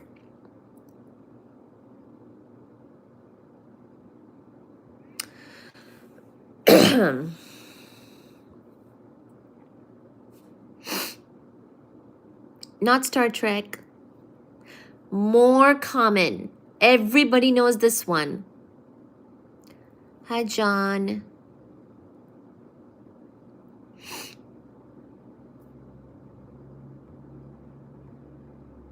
Not Carl Sagan. Not Hawking.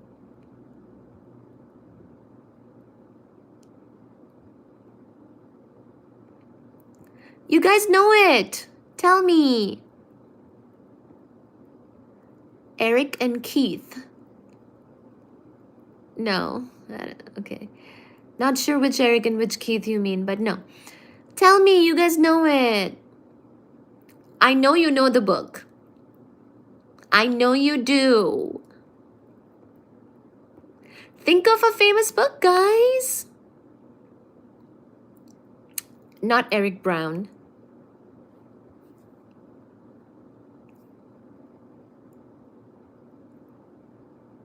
Spaceballs. No. The first mention of a wormhole in a book, which was given to the, which was the first time really a wormhole was introduced to the public. It's not Harry Potter. I mean, Harry Potter probably has wormholes, but that's not the first time that wormholes were introduced to the public. So Einstein-Rosen bridge represents the first mention in the scientific literature of a wormhole that connects two universes. Wormholes are shortcuts through space and time, like a gateway or portal that connects two parallel sheets of paper. The concept of wormholes was introduced to the public by blah, blah author, and I want you to guess who that author is and what book. And I know you know.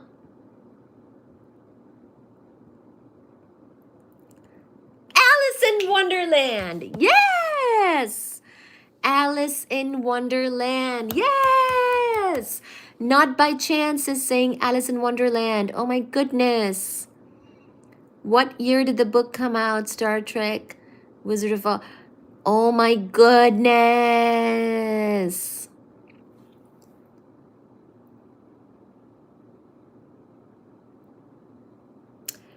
Tell me the author.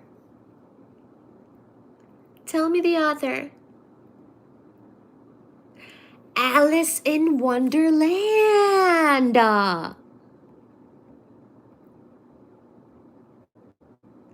Not by chance, it's saying Alice in Wonderland. Good job, Not by chance. Good job. And see, everybody knows about Alice in Wonderland.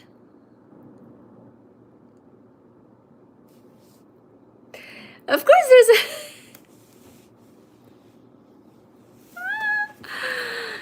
You know about Alice in Wonderland. I know it. Lewis Carroll. Perfect.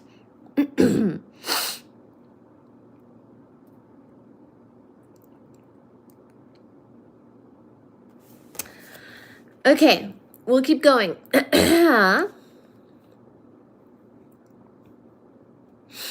So, the concept of wormholes was introduced to the public by Charles Dodgson, otherwise known as Lewis Carroll. Lewis Carroll, Alice in Wonderland, a lot of people's favorite book, okay? The Oxford mathematician and most famously the author of Alice in Wonderland and Through the Looking Glass. So did you know that this person was an Oxford mathematician?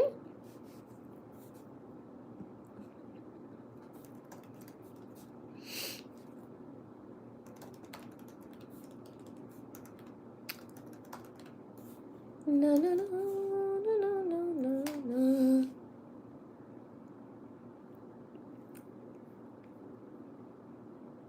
And it's a he.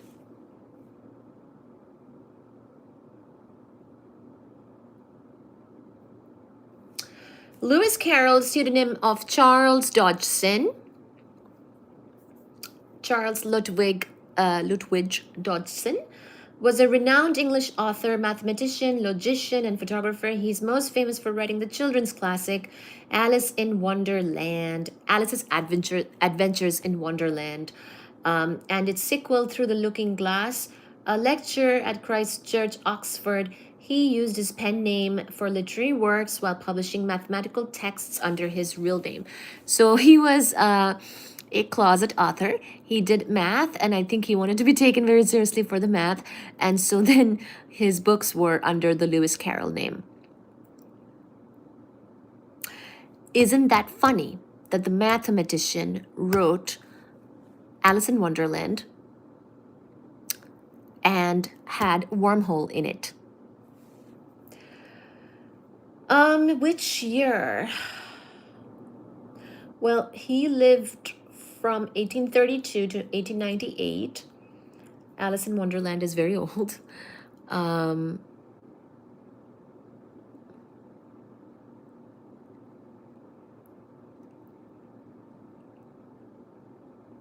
Okay. Yeah, I mean, yes, Lewis Carroll is old. Alice in Wonderland is old. Everybody knows Alice in Wonderland, right? Right? Okay, anyway. The concept of wormholes was introduced to the public So even though Einstein and Nathan Rosen, his student, worked on this bridge, Einstein-Rosen bridge, they didn't call it a wormhole. They called it, like good boys and girls, they called it Einstein-Rosen bridge. But then later on, we called that thing a wormhole. But as far as fiction goes, Lewis Carroll introduced the topic in Alice in Wonderland. So the concept of wormholes was introduced to the public by Charles Dodgson, also known as, or otherwise known as, Lewis Carroll, the Oxford mathematician, and most famously, the author of Alice in Wonderland and Through the Looking Glass. When Alice puts her hand through the looking glass, she is in effect entering a kind of Einstein-Rosen bridge connecting two universes: the strange world of Wonderland and the countryside of Oxford. Yeah, I mean, right.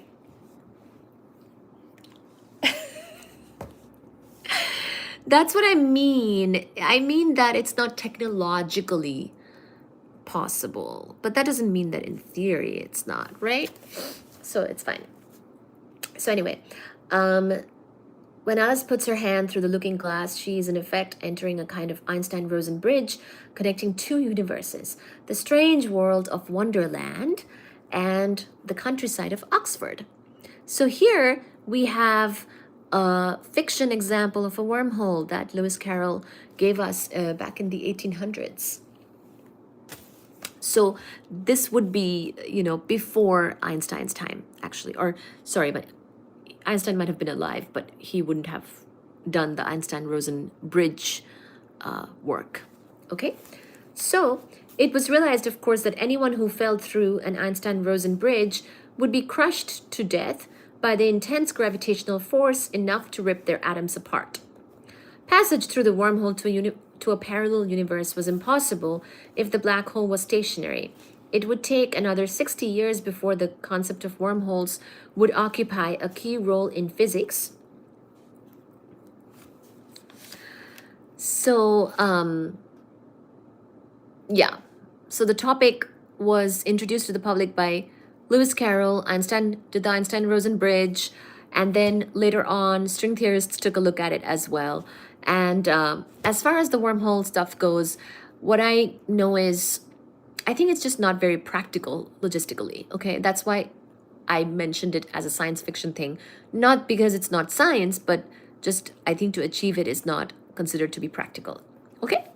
So eventually, Einstein gave up this idea, in part because he could not explain the richness of the subatomic world. He could not entirely explain all the curious properties of wood in terms of marble.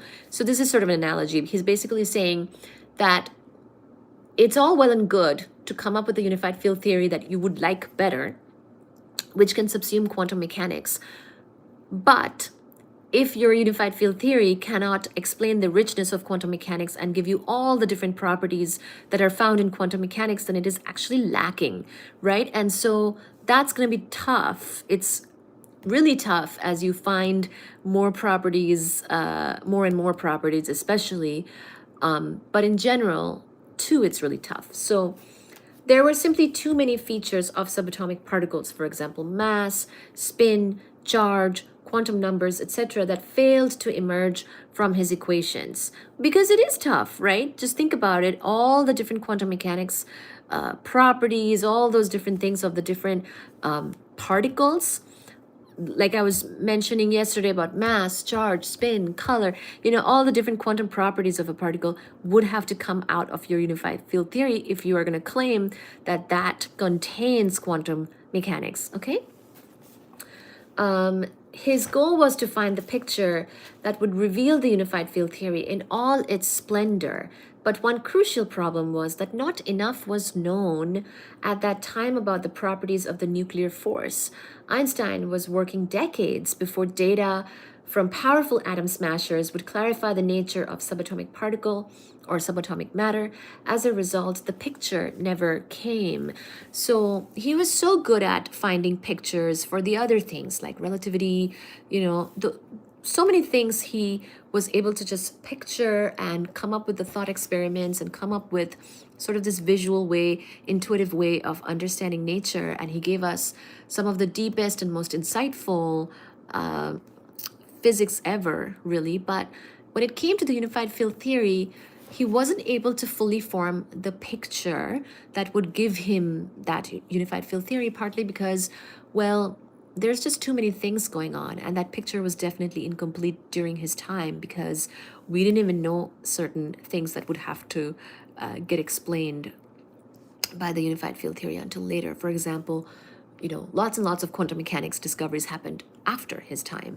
And so really the more we find, the more challenging it gets for the theory of everything in general. Okay, so that's the chapter from Einstein's Cosmos on unification. Hopefully you enjoyed it, and we covered lots of really, it allowed us to cover a lot of really important topics and nice engaging discussions. So hopefully you enjoyed, and I'll look at your comments now and all the chat messages. And also I like that chapter because it sets a really nice stage for string theory and what the motivation of string theory is, as well as what the challenges of string theory is and whatnot. Sometimes, I mean, there are lives where we have discussed string theory, superstring theory, and whatnot. So this chapter is really foundational, of course, to all of that, because really you have to kind of appreciate what their problem was, what the problem they were trying to solve was when they look for something like the theory of everything, and also what the challenges of that theory is going to be. And superstring theory came after Einstein's time, but when those people worked on it, they had the exact same challenges and more, because things got even more complicated by then. Okay.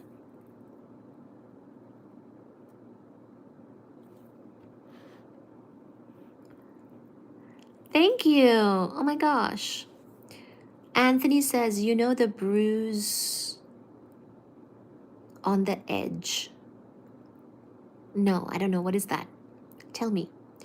Hi, Elijah. Hi, Just the Images. Thank you. Hi, Nicola. Do I see Einstein in my dreams? I don't think so. Not very often. Hi, Just the Images. I love you. Thank you. Hi, Grace. Unorthodox is saying way more digestible when you're telling it. Thank you.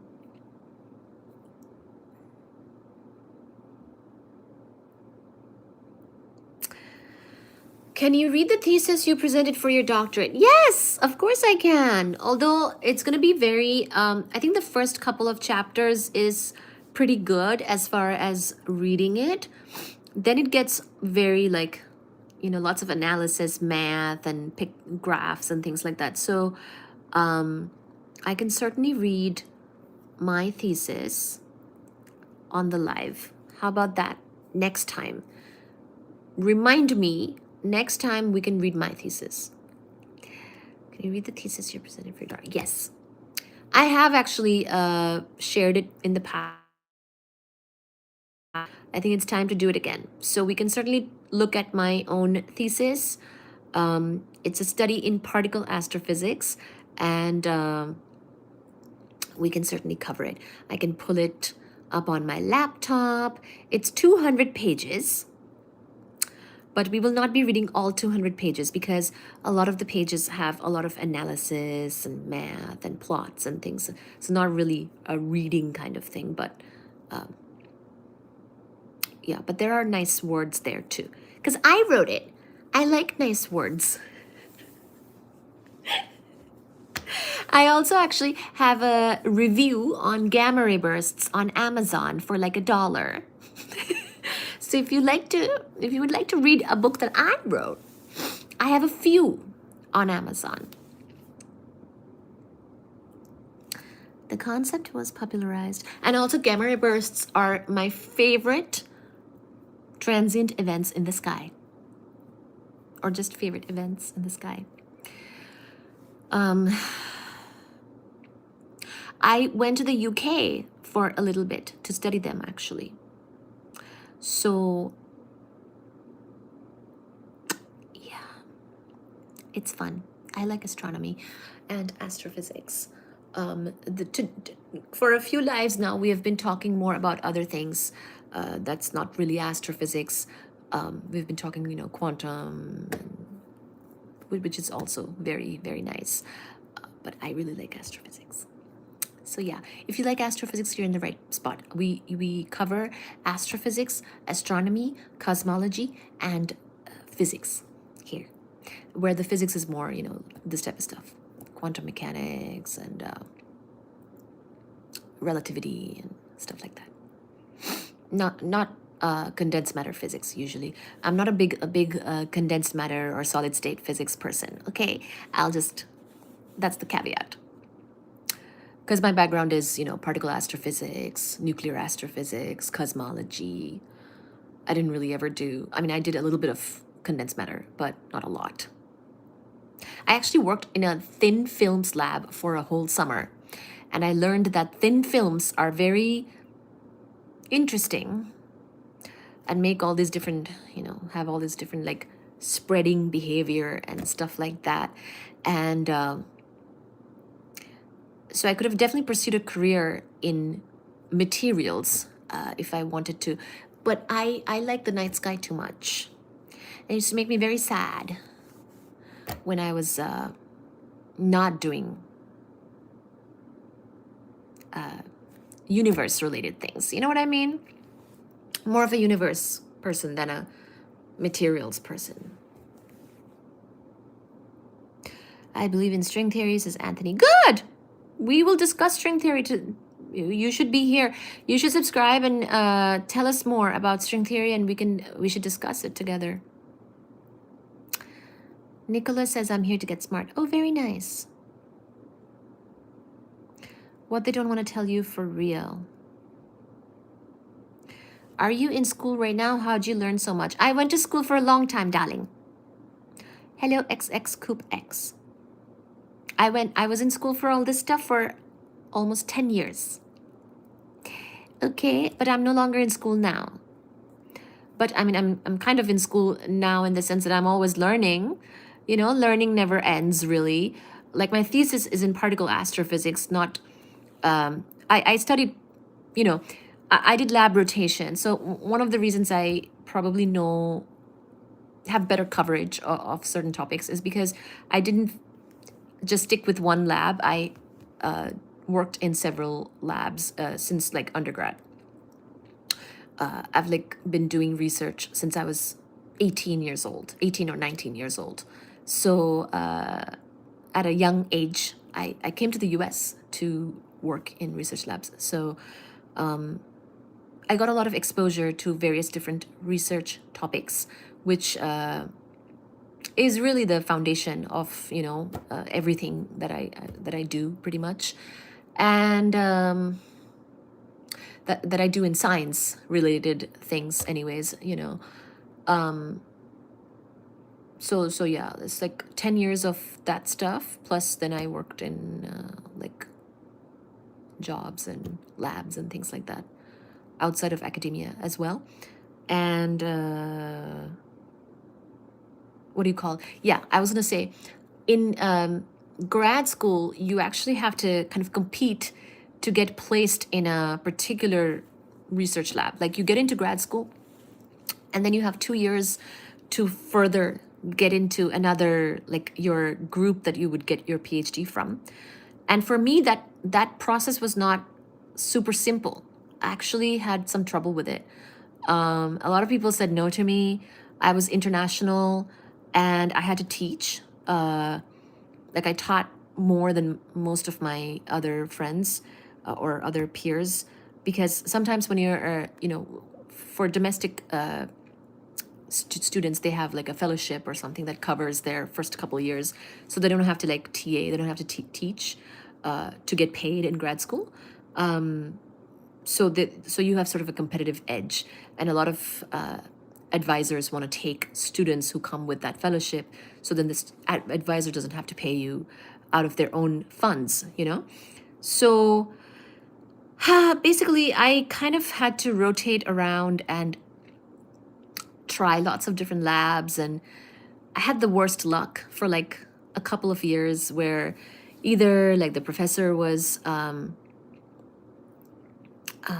either the professor was like nice but not available and like they were pregnant, or the professor was not very nice and just kind of exploiting me and other students, or the professor started to be nice but then they didn't have enough funds and would like do hunger games between the grad students and not tell the grad students about the other grad students that they're also parallelly hiring and not really hiring because they don't have the money. You know, I had a lot of that. So I kind of saw academia really up and close and personally. And for like 2.5 years in grad school, while doing classes and while doing teaching full time, I really struggled to get placed into a particular research lab where I would then get my PhD from, because that is still a competition you have to kind of win, where the advisor then starts to pay you as an RA, research assistant, right? And I went to a pretty big school with a big department, like Ohio State's astronomy. I mean, I was in the physics department, but I worked with both astronomy and physics departments. So I've always been like interdisciplinary, cross disciplined, trying and doing anything and everything I can to like learn and do things. And so I got exposed to more groups and labs and topics than the average grad student because I had more struggle, like basically come from a lot of adversity compared to my peers. So I think I learned more because of that.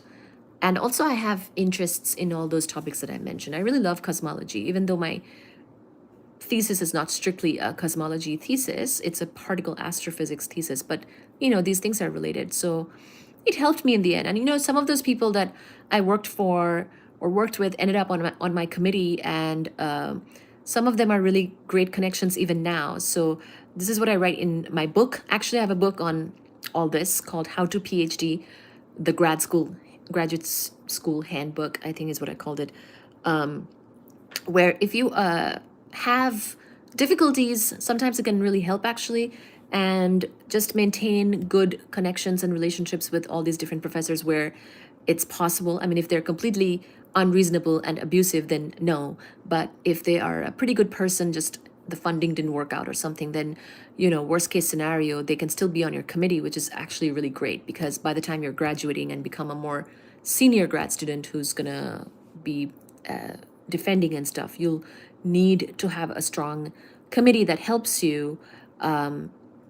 And so like, yeah, grad school is like a job, you know, it's a career that you're navigating. It's not strictly just school. So it's no one's like really holding your hand, and you have to navigate a lot of things. And so the more you know, the more you know.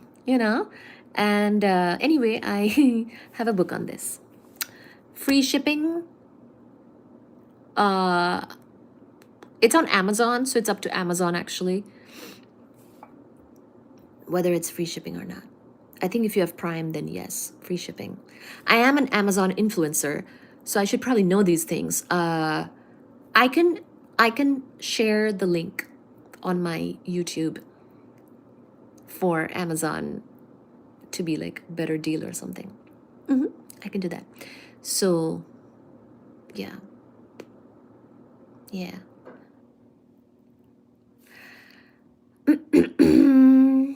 I'm sorry, but I can't focus on anything you're saying but your beautiful face. Oh, okay. Hello, Uncle Bento. Hope your night is going great. You look beautiful and seem intelligent. Keep it up. Thank you.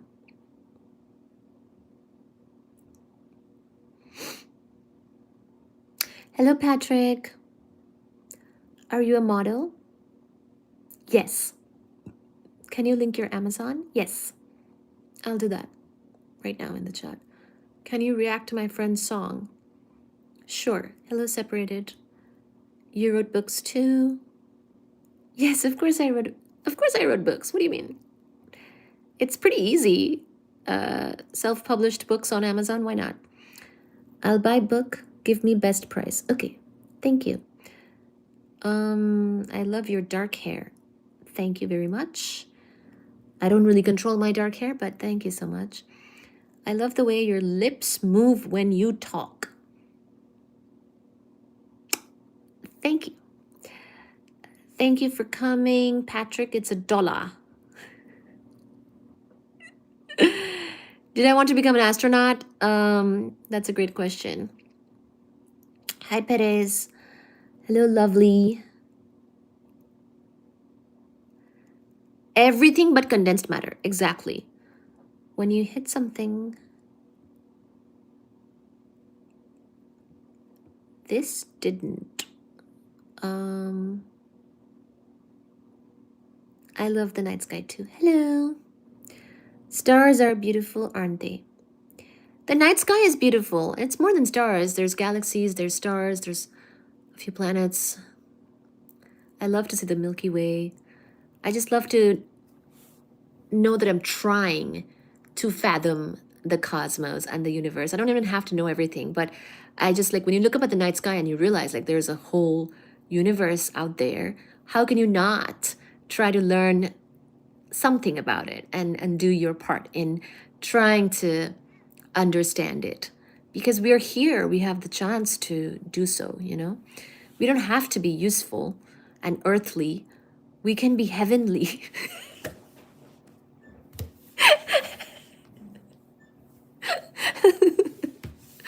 I like the cosmos. I don't like to be useful.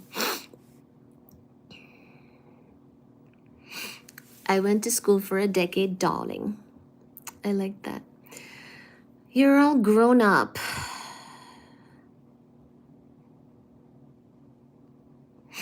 Anthony's saying I'm still in the military. We do come from stars, yes. We are made of stuff that stars made. Thank you, Yep Yep. Hi, Pumbafo. Thank you, Unorthodox. I will never get my PhD. I'm so cooked, says Not By Chance. I'm surprised that I did. Listen, it was never a given. When I was doing my PhD, it was never a given that I would finish. Like when you're doing a PhD, I think a third of students actually, a lot of those, by the way, a lot of those peers of mine that had fellowships and had an edge over me and got the research positions faster than me dropped out. Like they didn't actually finish their PhDs. Like people quit all the time, and that's fine because it's really not like I don't even think that you need one or really have to do one for most jobs and most paths of life, right? So yeah, it's a scholarly activity and I like that. So but yeah, even with that, I was not sure at any point that it would fully actually happen. Like I was just trying, but who dare said no? All of them. I got a lot of no's. I got rejected a lot. I knocked on a lot of doors, and a lot of doors closed on my face. And this is how I'm here tonight. I don't want to be an astronaut, actually, because I feel like I'd have to be gone for long periods of time, and my children would miss me. And I would miss them.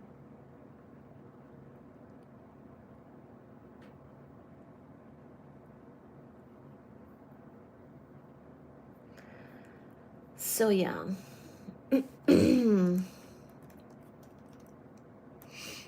Okay, now let's see about this Amazon thing. Okay. Can I find my books? I think I can. I haven't looked at them in a long time. Let's see. Let me give you guys the linkage. I haven't written one or published one in a while. These are a few years old. Are you single? Can I watch you talking the whole day? Thank you. Your persistence paid off, proud of you. Thank you. Actually, that's what I learned, is that being persistent really can pay off. And, you know, when you're resilient and persistent, you actually can beat the competition. The competition is actually less than you think. It can seem like there's competition and there's so many smart people who are getting opportunities and whatnot, but a lot of people fumble their opportunities, you know, for better or for worse. A lot of people don't care. A lot of people want to do other things. A lot of people will get into something and then realize that they don't want to finish. A lot of people just have other priorities. A lot of people just want to be normal. And so the competition at the end of the day is actually nobody when you are determined and not so normal.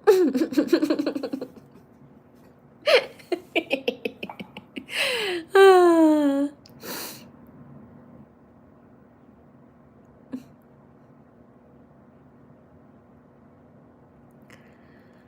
Or they're pregnant. Yeah, there were literally there were professors who got pregnant and they told me no. They're like, I already have a couple students and I'm pregnant. Get out. I'm like, okay, I'm sorry. I was just trying to have a career, you know? Sorry. No shade, no shade. That professor, I love her. And she's great, actually.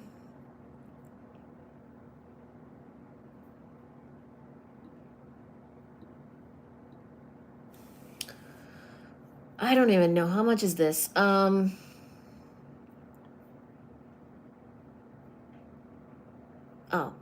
it's 99 cents. The Kindle.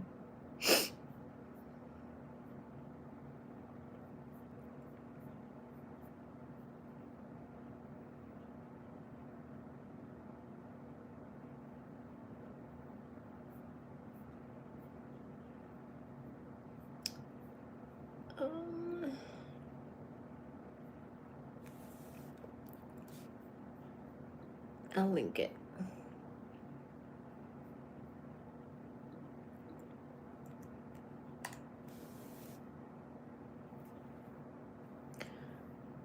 What is the theme of your channel here? It's the first time I'm visiting. Hello, MVM Cali. You should definitely subscribe. What do you call? The theme of the channel is that we have kitty cats, my face, presenting science, specifically physics, astrophysics, astronomy, and cosmology. And we have very engaging discussions on these live streams. So please do come in, subscribe, and keep coming to the lives, okay? Whenever you can. Not by chance is saying I'm moving to Europe. It's the last frontier. So, Oindri B, you're in Canada? No, I'm in the US. I'm in Boston. I've visited Canada, but I have lived in North Carolina, Ohio, and now Massachusetts. Moved to New York from Israel too. So Ben, are you in New York? I thought you're still in Israel. Have you moved to New York from Israel now? Like permanently?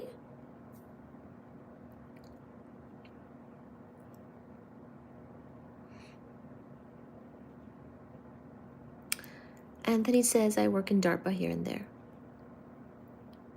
I worked in those types of things as well. I worked for the Air Force and other things after my PhD. Whatever it took to excel, great qualities. Thank you. Hi, Nausat. How are you? Did you like the live? Did you subscribe? Damn, that brain is so attractive. Well, thank you, not by chance. What is your only Arabs? What is my only Arabs?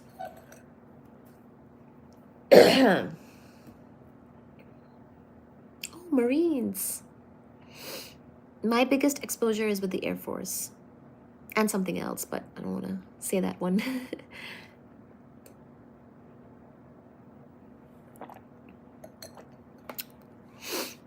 What is adversity would make you mentally strong? Oh yeah, for sure. I mean, there's a lot of competition back home too in India where I come from. So I was kind of used to that. The only thing is, like in India, people can be very discouraging. Here, people are not discouraging necessarily to your face, but you still have to do, like, there's still like a lot of hurdles that you might not know of. Whereas in India, they'd just be like, no, you can't do that. Like, they just won't even give you the opportunity. Here, I find that I get that I'm able to participate at least. Then there are hurdles, but then I find a way to like get my way around and navigate.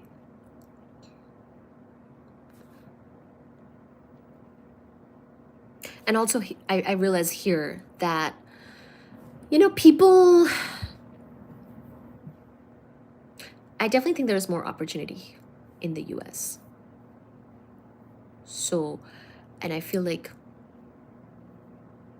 not everybody cares. And just by caring, you have an edge. So I think, yeah.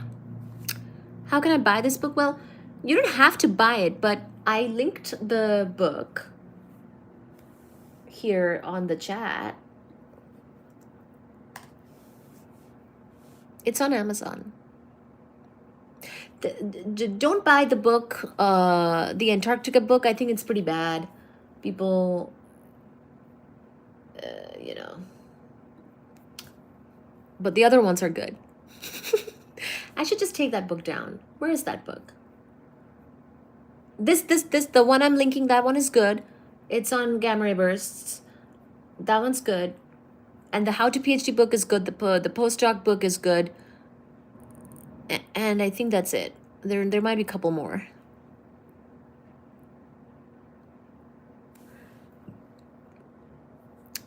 I'm already 55 and I'm continuing to study. Yeah, honestly, you can't really stop, right? You have to keep learning things. It's never ending, but it's awesome. Good.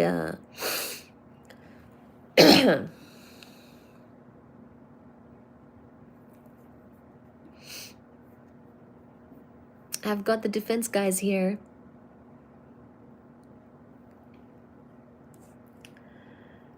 Don't say your book is bad. Well, one of them is. That's what I've been told, is one of the books is bad. So I'm not going to link that one. But the other ones are good.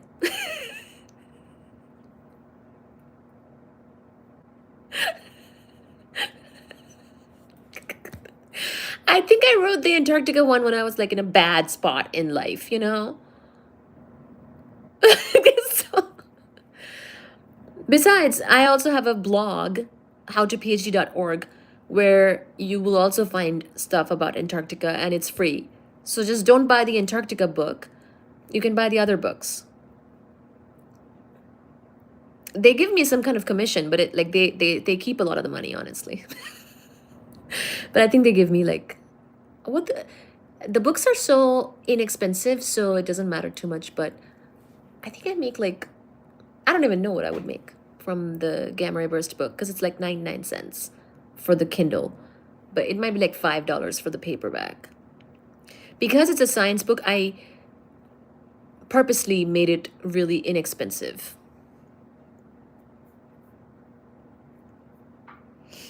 You've been to Antarctica? Yes, of course. That's where that's where my PhD project was.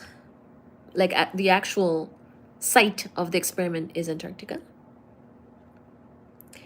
Whoever said it was bad, tell them show me their Nobel Prize. You're welcome. Oh, so Ben was saying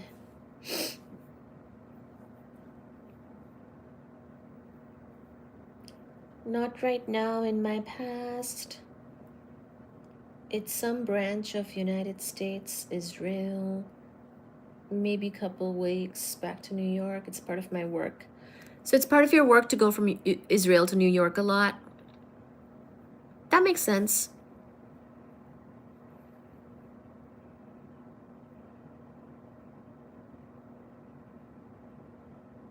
Yeah.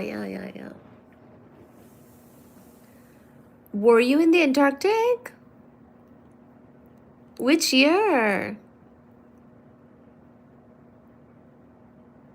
You worked at Raytheon. I've worked with Raytheon people.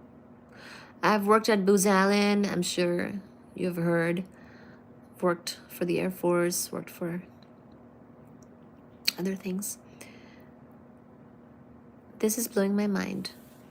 What is blowing your mind? Hi, Too Measly. I subscribed just so I can see you talk. Thank you. I got a little mad at Raytheon, honestly. Can't go into it, but at my last defense job, whew, I got a little mad at them.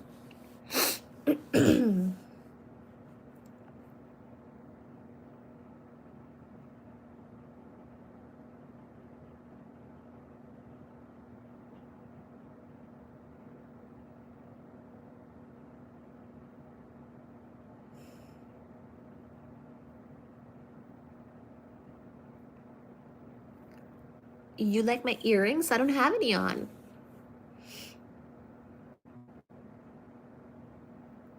It's not a lot. We got some feet, or a couple feet, I think. There's mounds of snow everywhere. I like it when there's a snow path so you can walk on the sidewalks, but there's parts with the entire sidewalk covered still because they like nobody cared, and you can't like stand on the right spot for the bus and stuff like that because I take the bus and the train. I don't have a car right now. So yeah. But it's good. I like Boston.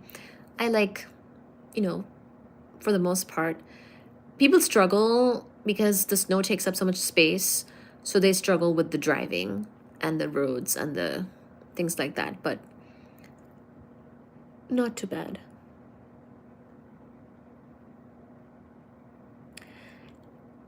Anthony says he went to the Antarctic. So did I. I went with the Air Force, but this was before my Air Force job. This was in grad school. Oh, this is blowing my mind. I subscribed. I can't say. Please don't say.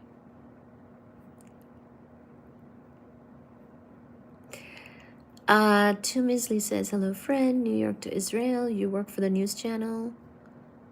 In my past, I am Sahel convoy. Is she Pakistani? I wish they would all just get along.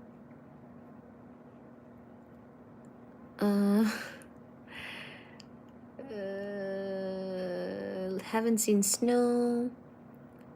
You work in astrophysics. Do they keep the rockets out of your reach in case of muscle memory?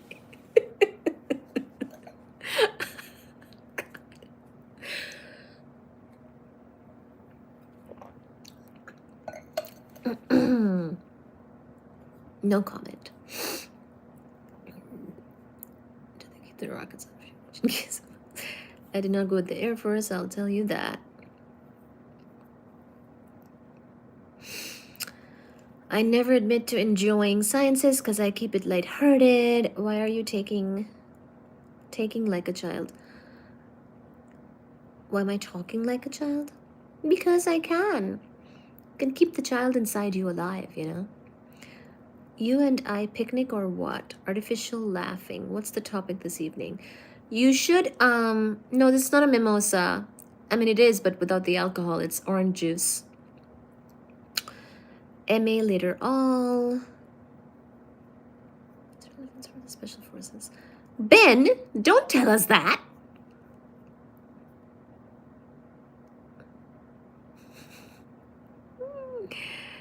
Did you get an MS in physics? I did. It's one of the things I got in physics. Humor, that was good. Grow up. Bye. Laughing face. Ben is endangering us. Ben, I don't know anything about your job.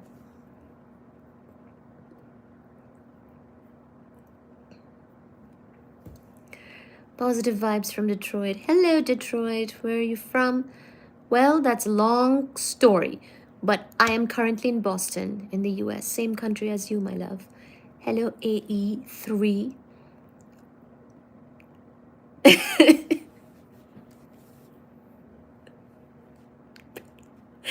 is Anthony here won't tell us things, and Ben here is telling us too many things. Ben.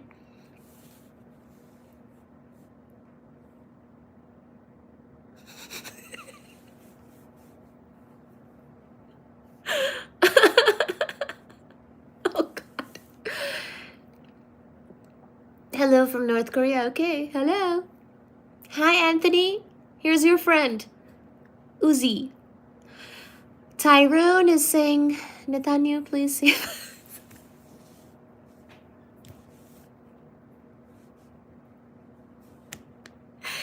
Ben is so cool, and we don't remember anything about what he does for a living.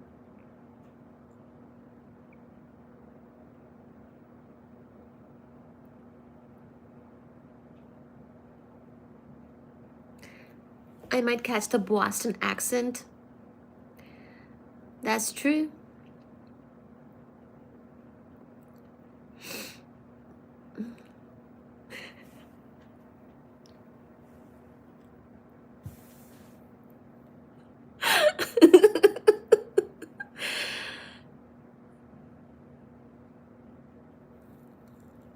Oh, God.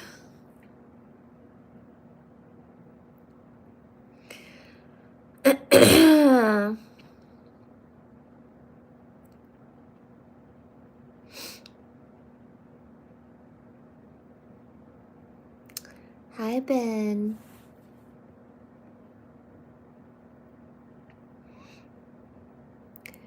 I don't want to get stuffed in my bed. Anthony, you take care. We don't know it. We don't know you. You take care. If you're traveling, take care and thank you.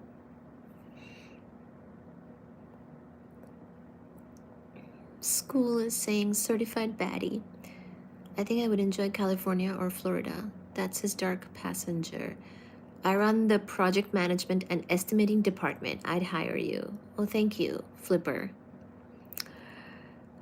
Unspoken is saying shalom, Ben. I love your beautiful smile. Oh, thank you, Grace.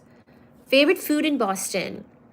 I really like the Nepali restaurants near me. Indian food. I love Italian, so the North End, you know, Italian food.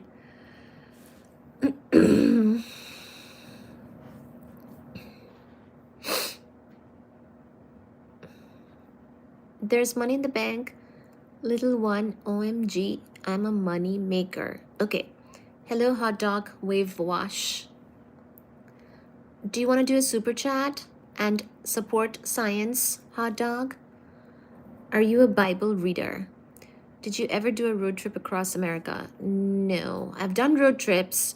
Like I've taken guided tours where the tour guide was an excellent road tripper and driver and drove across like multiple states and showed me like all these canyons, you know, Arizona and all that stuff. But I didn't do the driving myself and I did not go across the country.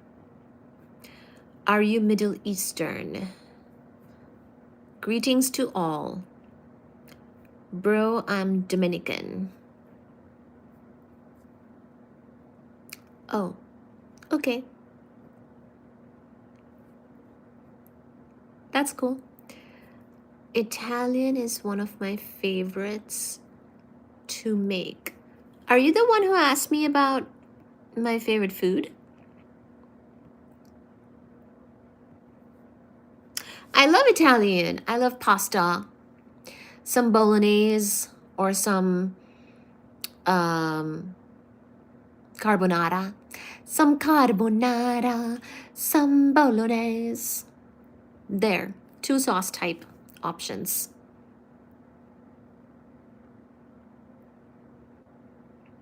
Chat really becoming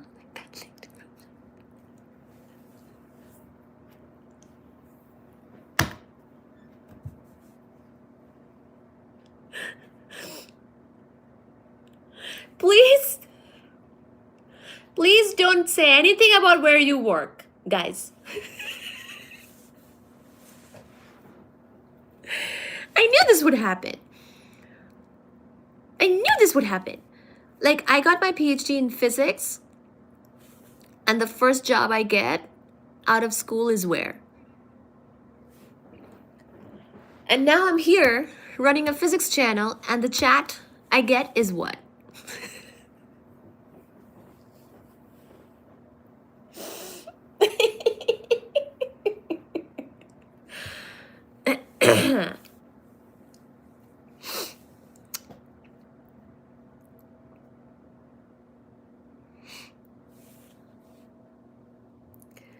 Wasn't me, but it is something I would ask me, being a chef and all. Oh, hi, Unspoken. How are you doing? Tandoori chicken or biryani? I like biryani more. I'm not a big fan of chicken. Excuse me. Hi, cousin. Yes, see, you're allowed to talk about your work if you're a chef. You can talk about carbonara, cacio e pepe, cacio e pepe. Do you know anything about topic or logic? Bunch of night owl misfits. We are a bunch of night owl misfits. That's true.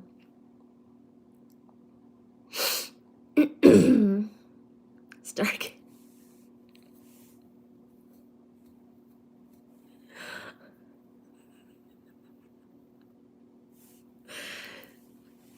Ben, should I just come to where you are and we can have a chat in a secure space?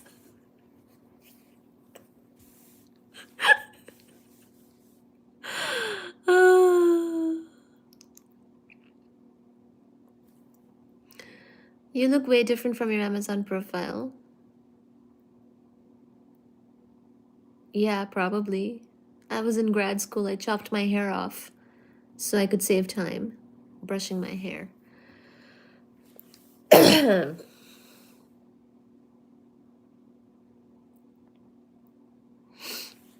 I eat lamb? Yes, I do.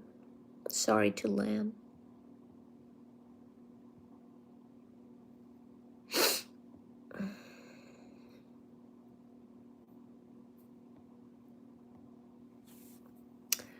I'm doing well. Thanks for asking. I have the energy tonight, and you're like, the stars are like. Thank you.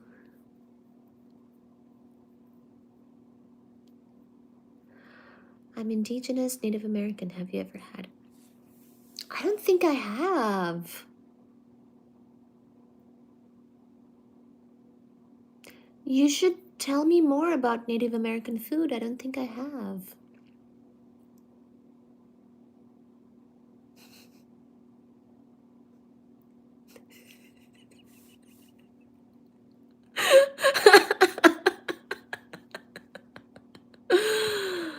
Oh my God.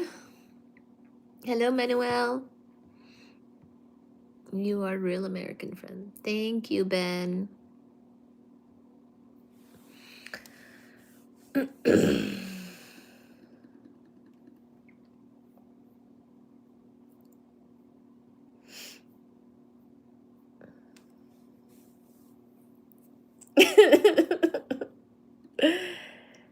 Y'all are too funny. Too much. Y'all are too funny, guys. The funny people are here. Where is Scott? Scott never did a super chat. Scott usually comes and does a $100 super chat. Where are you, Scott? Where's your monthly subscription fee.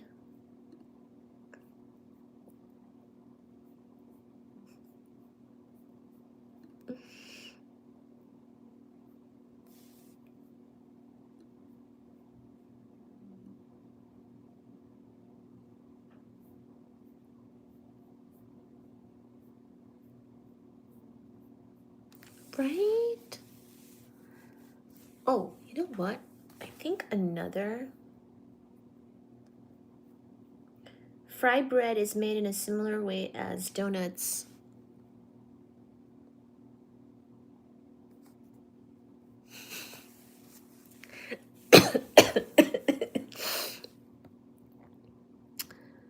I'm about to go to grad school. If I get in, should I just go bald? I don't know. Maybe, yeah. That's what I did. I cut my hair really short. You can tell you're smart because you look troubled. And you know we're all kind of... We are. Mm-hmm.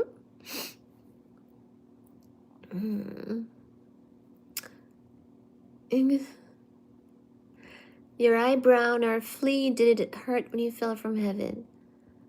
Hello, Manuel. Fry bread. That's making me very hungry.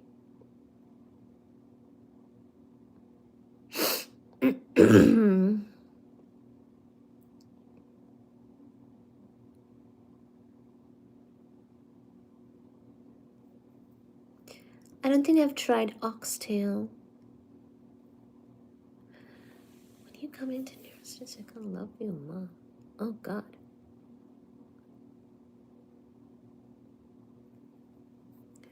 Which we call bannock. You can make tacos with any ingredients you like or make sandwiches. Scone dogs, which is basically like a corn dog but with better meat. Oh, wow. There is something called Native American fry bread called bannock. Oh, wow.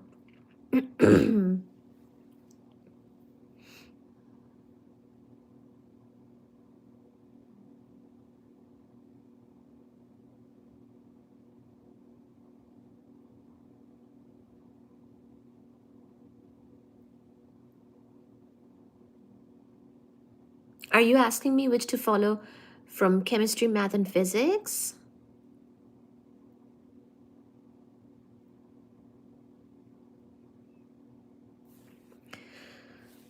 Well, I did all three.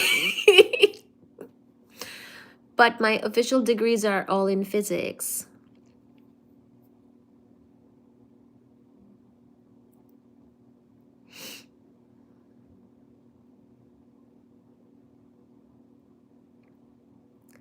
They made bagels? Oh, really? Oh.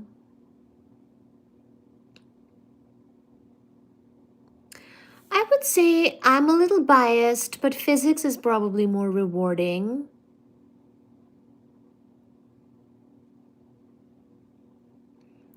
Jewish festival. Okay, Sufgania.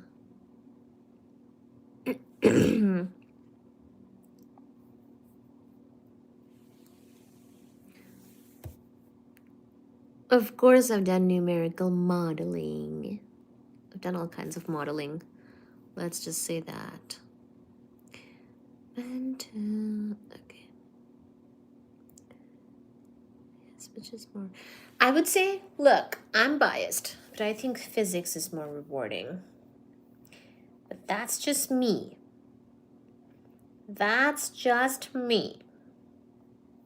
Okay?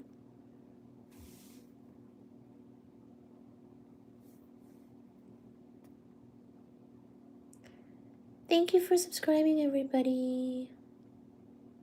I see my subscribers.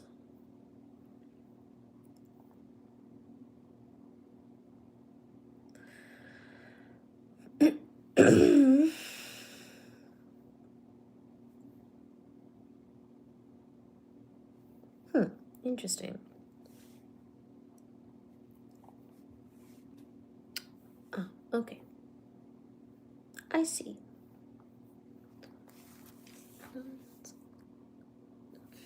Okay. Okay, well, I'm gonna say goodnight, guys. Let us say, and I'll keep in mind that you wanted me to cover my thesis, okay? I've always wanted to try pemmican. I don't know what that is. Bro, common. You gotta, I think she said particle. My focus was particle astrophysics. Okay, and here's that book again. The book on gamma ray bursts. Thank you guys so much for joining, everybody. Really appreciate it. Thank you so much. All your comments, discussion was really nice to have. Always good to see you all. If you are joining, please do subscribe so we can see you again. Come back to the live again. That way there's some continuity and you can see our other discussions and lives and things like that and jump in the conversation. Next time we'll do my thesis since that was requested. We finished up a really interesting topic today from quantum mechanics and the 20th century. So thank you for joining.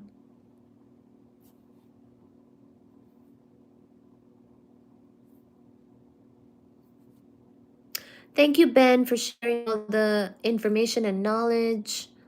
Thank you, everybody, for your comments and all your work and efforts. Need to read your books. Thank you, thank you.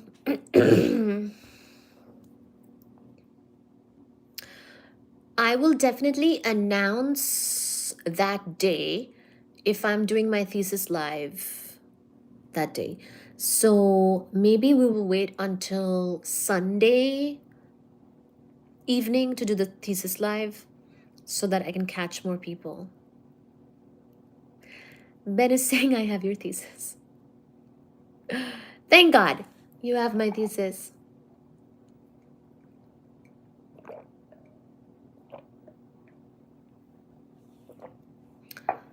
Thesis is public, Ben. We can talk about that.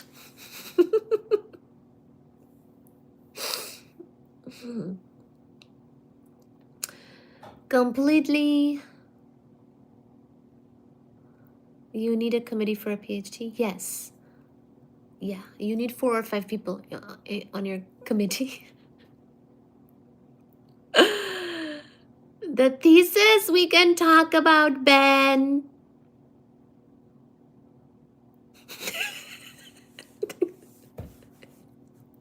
And we will talk about on Sunday.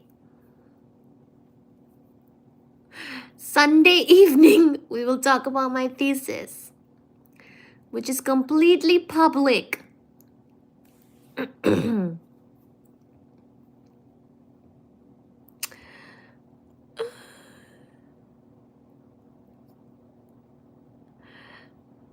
Thank you, Time Guy, so much. Thank you so much for your support. Really appreciate all of you. I didn't read books about donuts.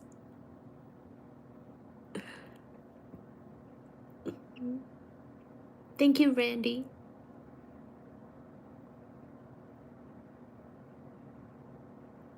Hi, John Doe.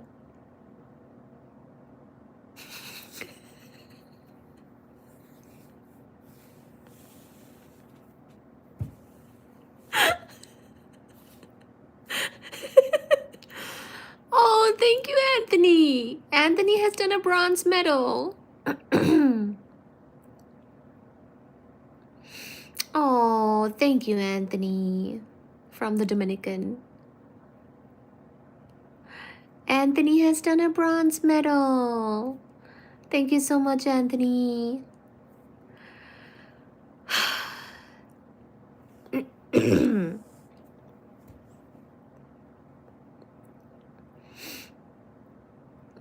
Oh,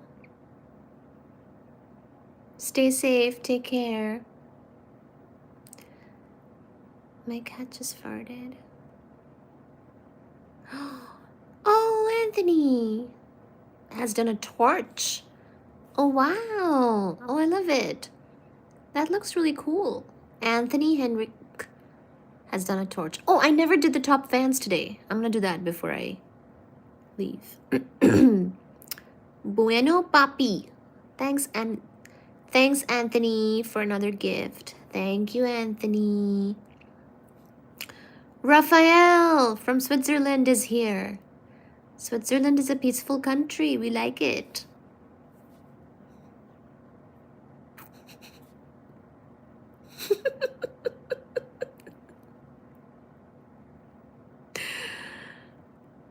I liked this comment. Thank you. I feel like a third wheel between you and Ben. I do become very good friends with my mods, guys. And if you come back to the live, I do get to know you guys pretty well, actually. I'll remember where you're from, about your family, if you had a recent kid, divorce, everything like that. Pretty much we're like a family here, like a community. So I do remember quite well when you keep coming to the live. So when I said you should subscribe, I do get to know you over time, you know? And your questions and topics and everything like that. Oh, thank you again, Anthony. How's your day going? It's going really well. I've met new friends and we've been talking physics and other things.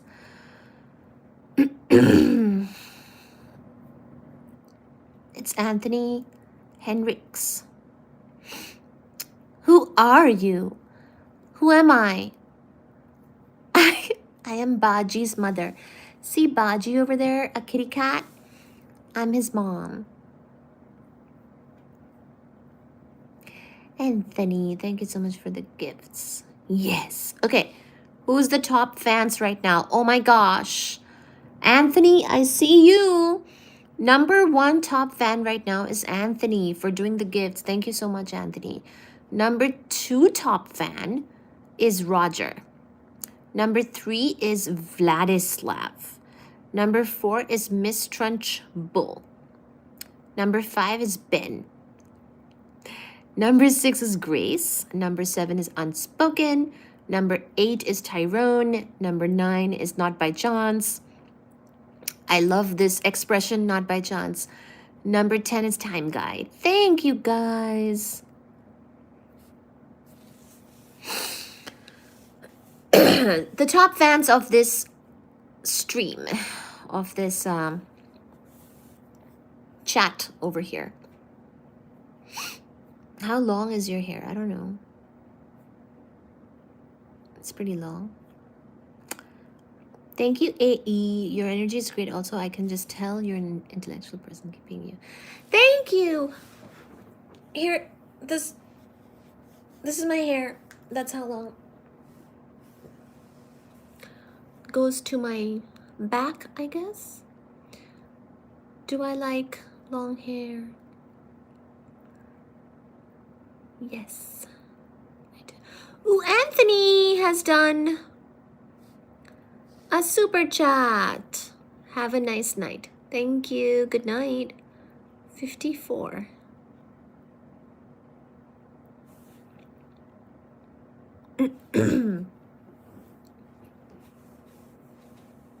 Okay. Thank you, Anthony. Good night. Sleep well.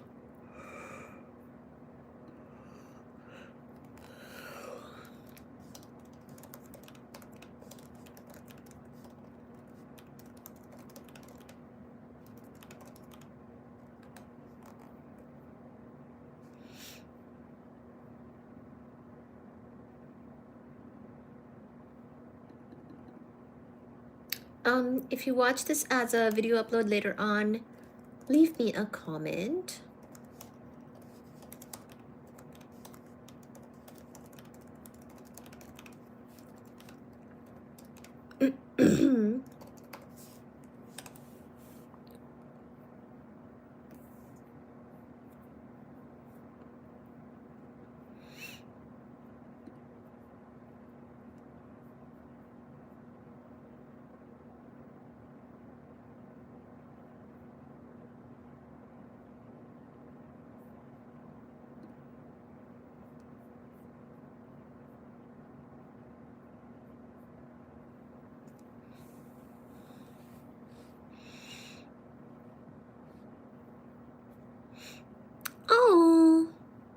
Another torch?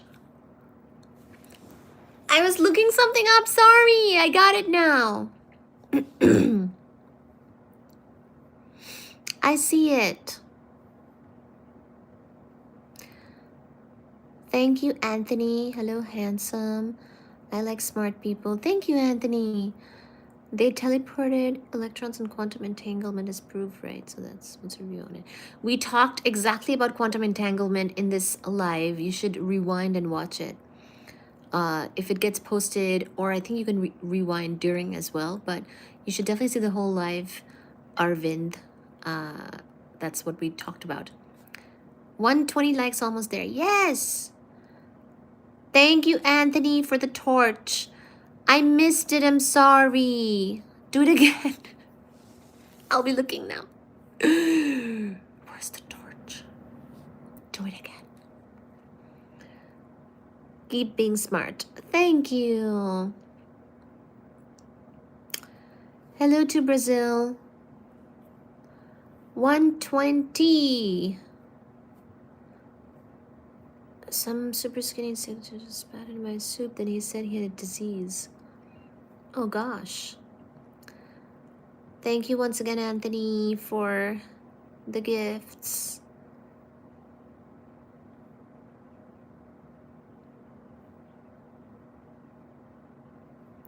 What's M2 money?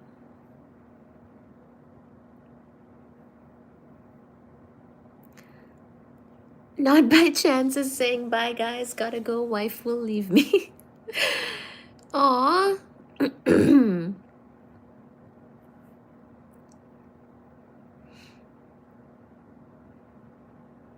Hi David. Thank you guys. Good night. Good night. Mwah, mwah, mwah, mwah, mwah. Mwah, mwah, mwah, mwah, mwah.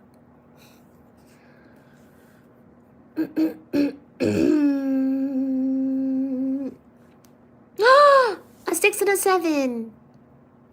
Do you know what the meaning of that is?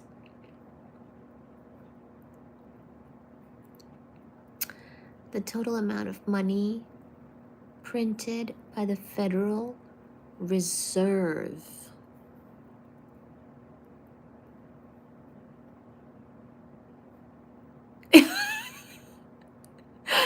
I love that. Anthony's like, no. We don't know the meaning, but I'm going to send a 6 and a 7. Perfect. Thank you.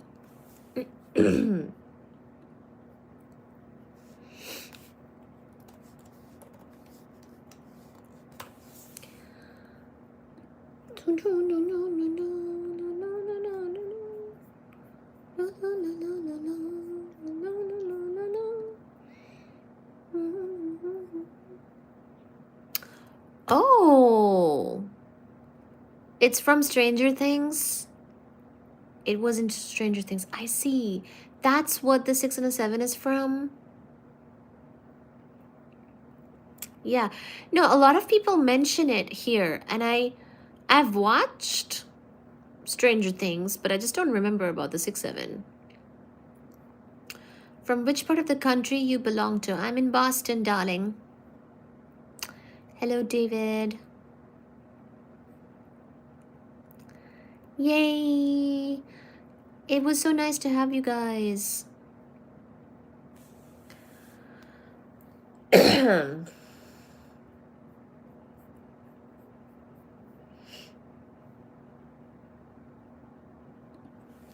Mm-hmm.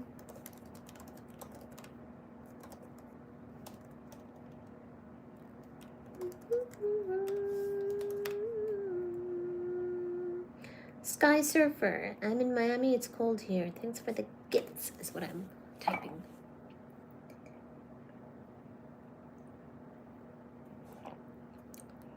My tea got very cold. Don't forget the fermions. Yes. We will go back to reading more papers.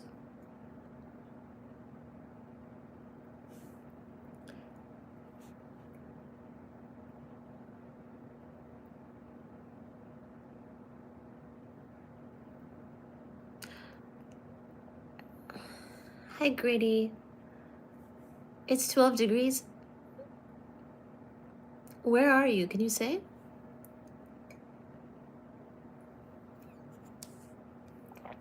Don't say it.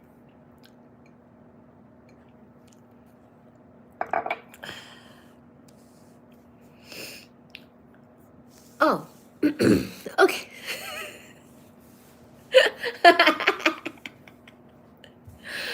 You're in New York, yeah.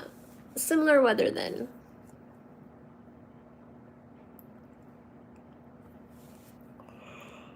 $11 degrees. I just looked at the temperature here. It's 11 degrees. I beat you. It's colder here.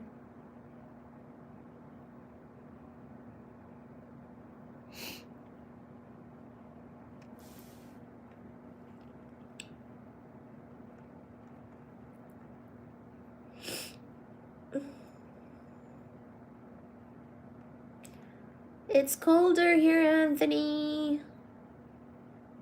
I have beat you by 1 degree.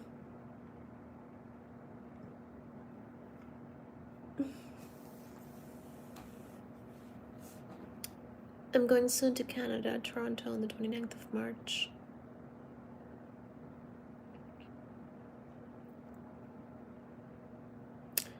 Hi, Jeff.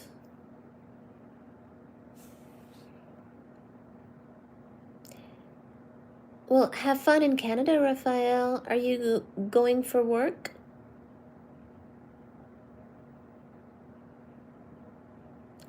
You enjoyed my wormhole talk?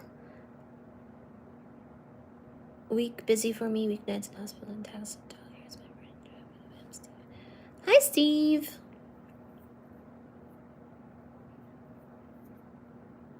Thank you.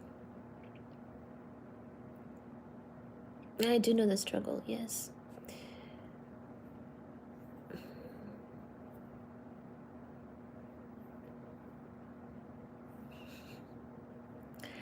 Really, one thing people don't know is the cold is good for your brain.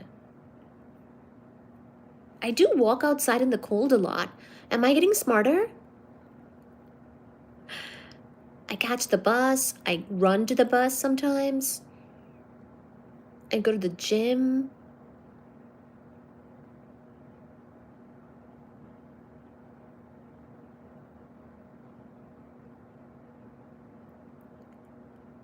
Oh, that's right. I forgot Israel is like over there.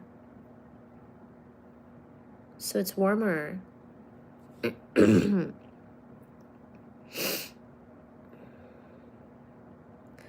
It's good for the anterior cingulate cortex. Makes it bigger.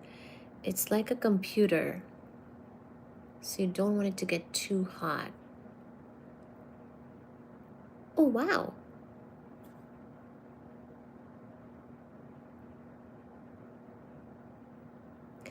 Good for your body too. Means you like.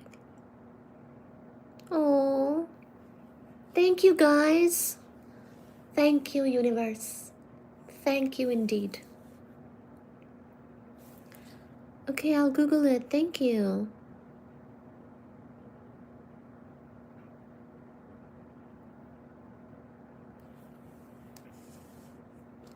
You're in medicine? I love medicine.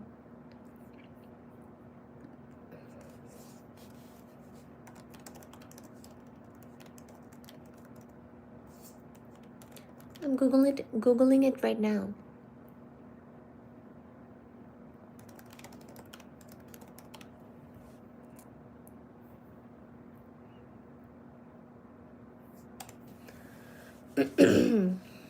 Cold temperatures can offer benefits for the brain, such as improved focus, alertness, and potential long-term neuroprotection.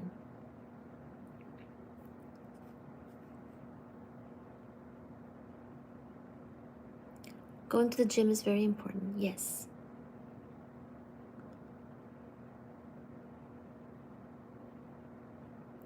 Where can I read your paper on astronomy?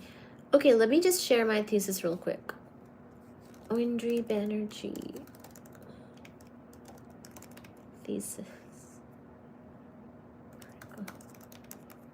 I have to Google it, sorry.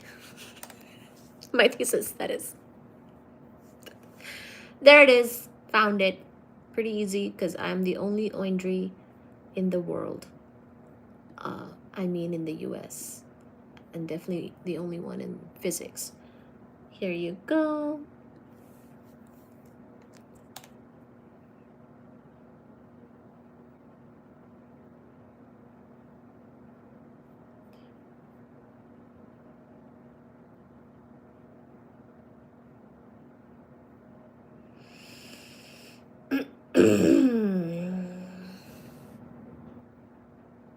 James or Thiz, what are you saying? Why are you putting that here?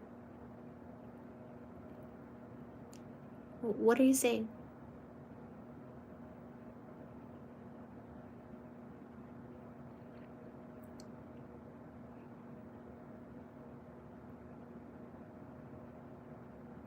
Just Google your name. Yes, so my name is unique, and I'm the only one with that name in physics, and probably the only one with that name in America. So yeah, if you just Google me, you find it. You're good. And I just shared the link as well. That's what I do, is Google my name, and I just put like particle astro or something. Okay, let's see. Cold temperatures can offer benefits for the brain, such as improved focus, alertness, and potential long-term neuroprotection, but extreme cold can impair cognitive function. Moderate cold exposure boosts mental clarity. I do feel more clear. Like, I feel like I do think and like have more clarity after like a brisk walk out in the cold. I do have that feeling. I am unique, yes. Thank you so much. Moderate cold exposure boosts mental clarity by requiring the body to use less energy for cooling compared to hot environments, leaving more glucose for the brain.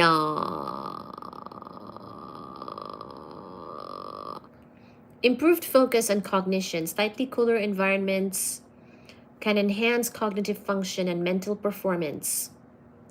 Deliberate short-term cold exposure acts as a stressor that trains the prefrontal cortex, enhancing emotional control, grit, and stress management.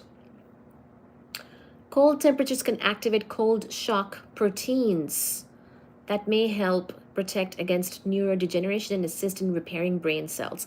By the way, this is from Google Gemini, so if it is wrong, then blame Gemini. There is Baji. I'm looking it up for myself because somebody mentioned it. Anthony mentioned it. Cold exposure can help reduce mental fog associated with depression or anxiety. Oh my God, that's definitely true for me. I have anxiety and I do get brain fog reduction by working out, gym, and outside walking and stuff. A significant drop in core body temperature, hypothermia, can be really bad, so don't try that at home. And then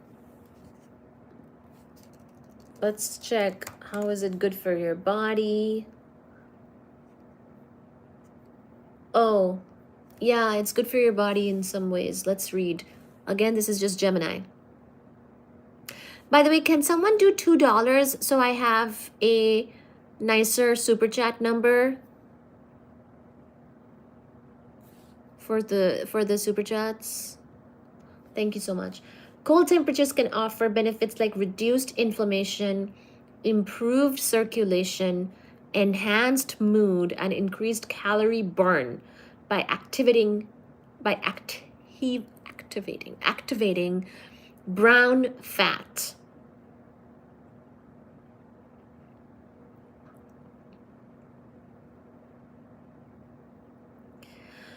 I told you I'm in research. Oh, nice. I have anxiety every day before I go into work. Oh, Anthony.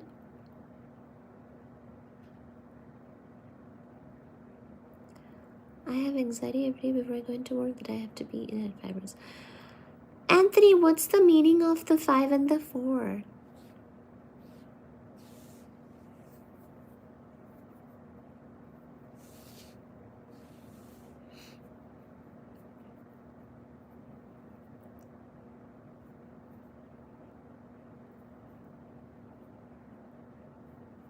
James is saying children in 2030. What does that mean?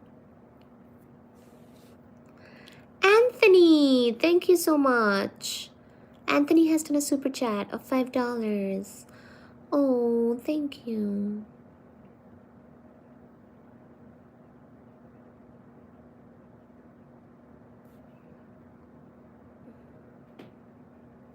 $66 to 70 degrees. Yeah.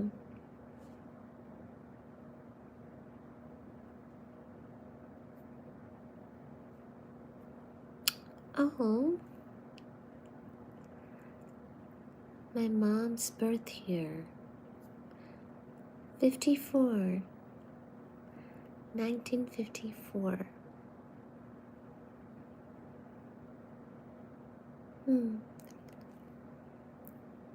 That's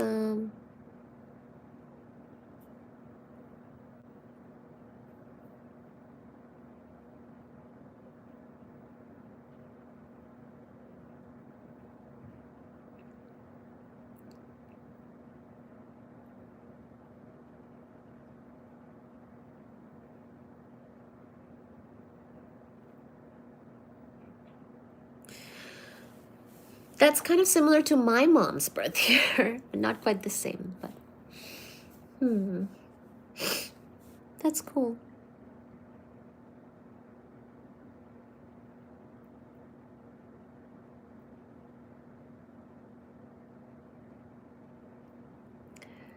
The 1/3 is her birthday.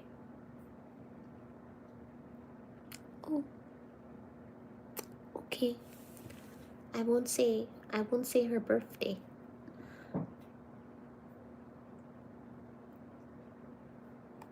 The 1/3 is her birthday.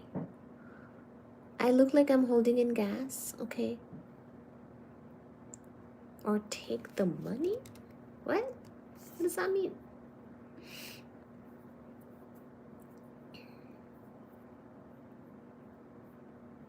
Oh. Oh, I thought you were trying to say that 1/3 of that number, 54. I was doing math over here. I thought you were trying to say that 1/3 of 54 is your mom's birthday number. I was ready for some puzzle. But now you made it easy. It's Jan 3. Oh, happy birthday. Kind of recent. Jan 3, 1954. Happy birthday to your mother. My birthday is in 7 months. I know, Raphael. I remember wishing you a happy birthday. Aren't you like a Virgo or something? I remember wishing you on your birthday on this channel, didn't I? Mr. Switzerland?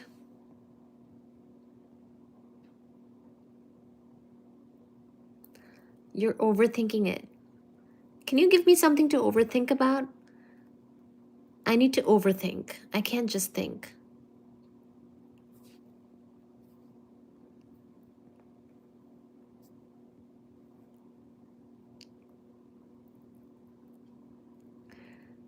My dad's is today. I didn't call him. Oh, your dad's birthday is today, February. It was 5th. Wow, that was my best friend's birthday. Of course you did, I remember. My best friend's birthday was February 5th.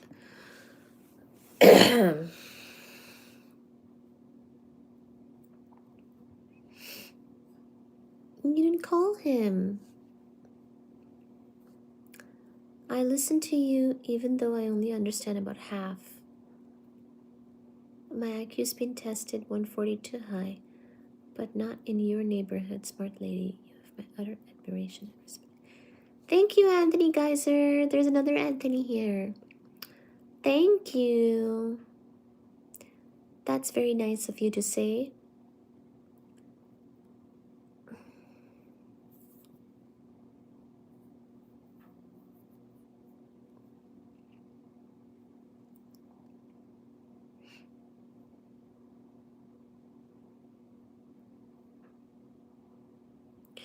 So, Anthony, we can talk about that next time. Why doesn't light exit a black hole if nothing's faster than light? So, it's true nothing is faster than the speed of light in vacuum, but it's how the black hole's gravitation bends space-time, okay, is why light is trapped in the black hole's gravitational field.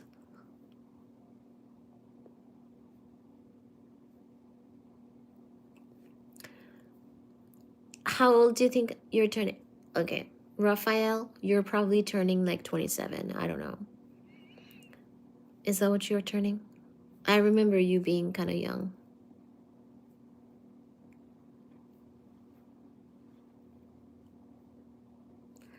Tachyons.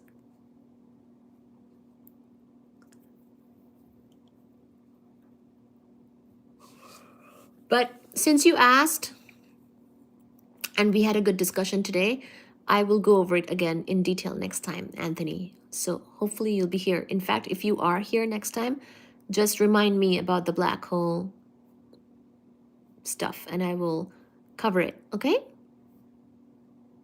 I'm too tired tonight, but I'll cover it for you whenever you come back next time. So just put it in the comments when you're back. What do you mean in vacuum? Because light can also travel in other medium. So the speed of light in vacuum is a constant of nature and nothing goes faster than that.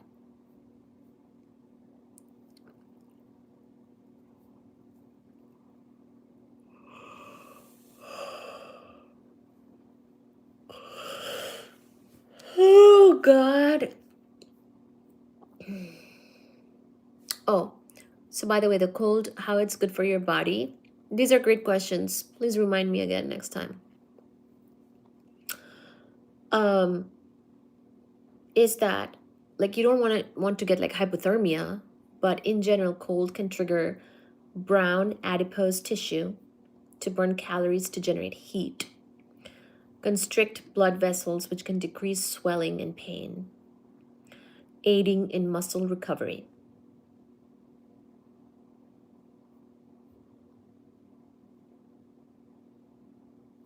Can also maybe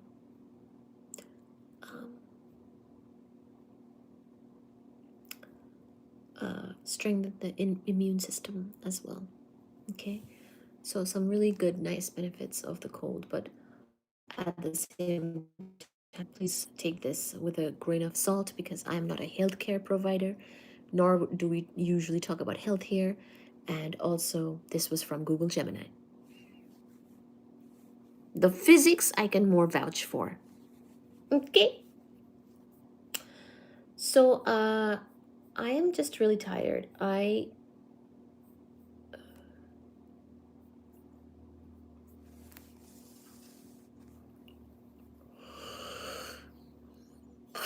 Digby. Thank you for the gifts.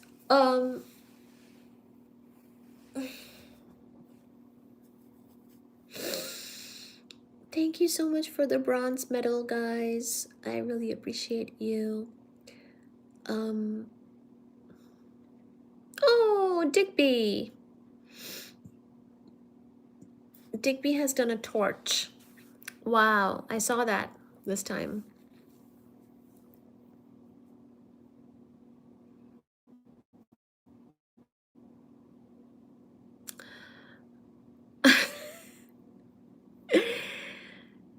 Thank you so much, guys, for the torches and the medals and the gifts and the super chats. It's been lovely to have you all and join us for this extremely nice chat.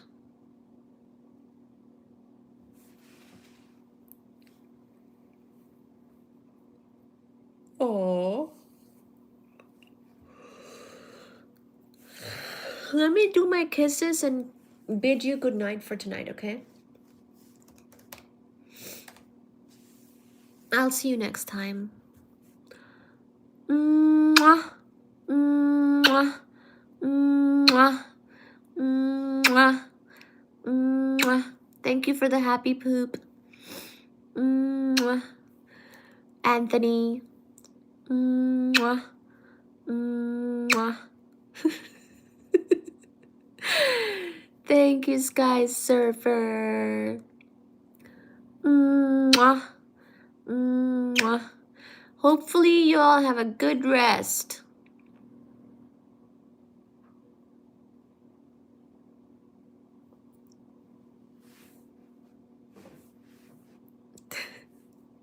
Mwah.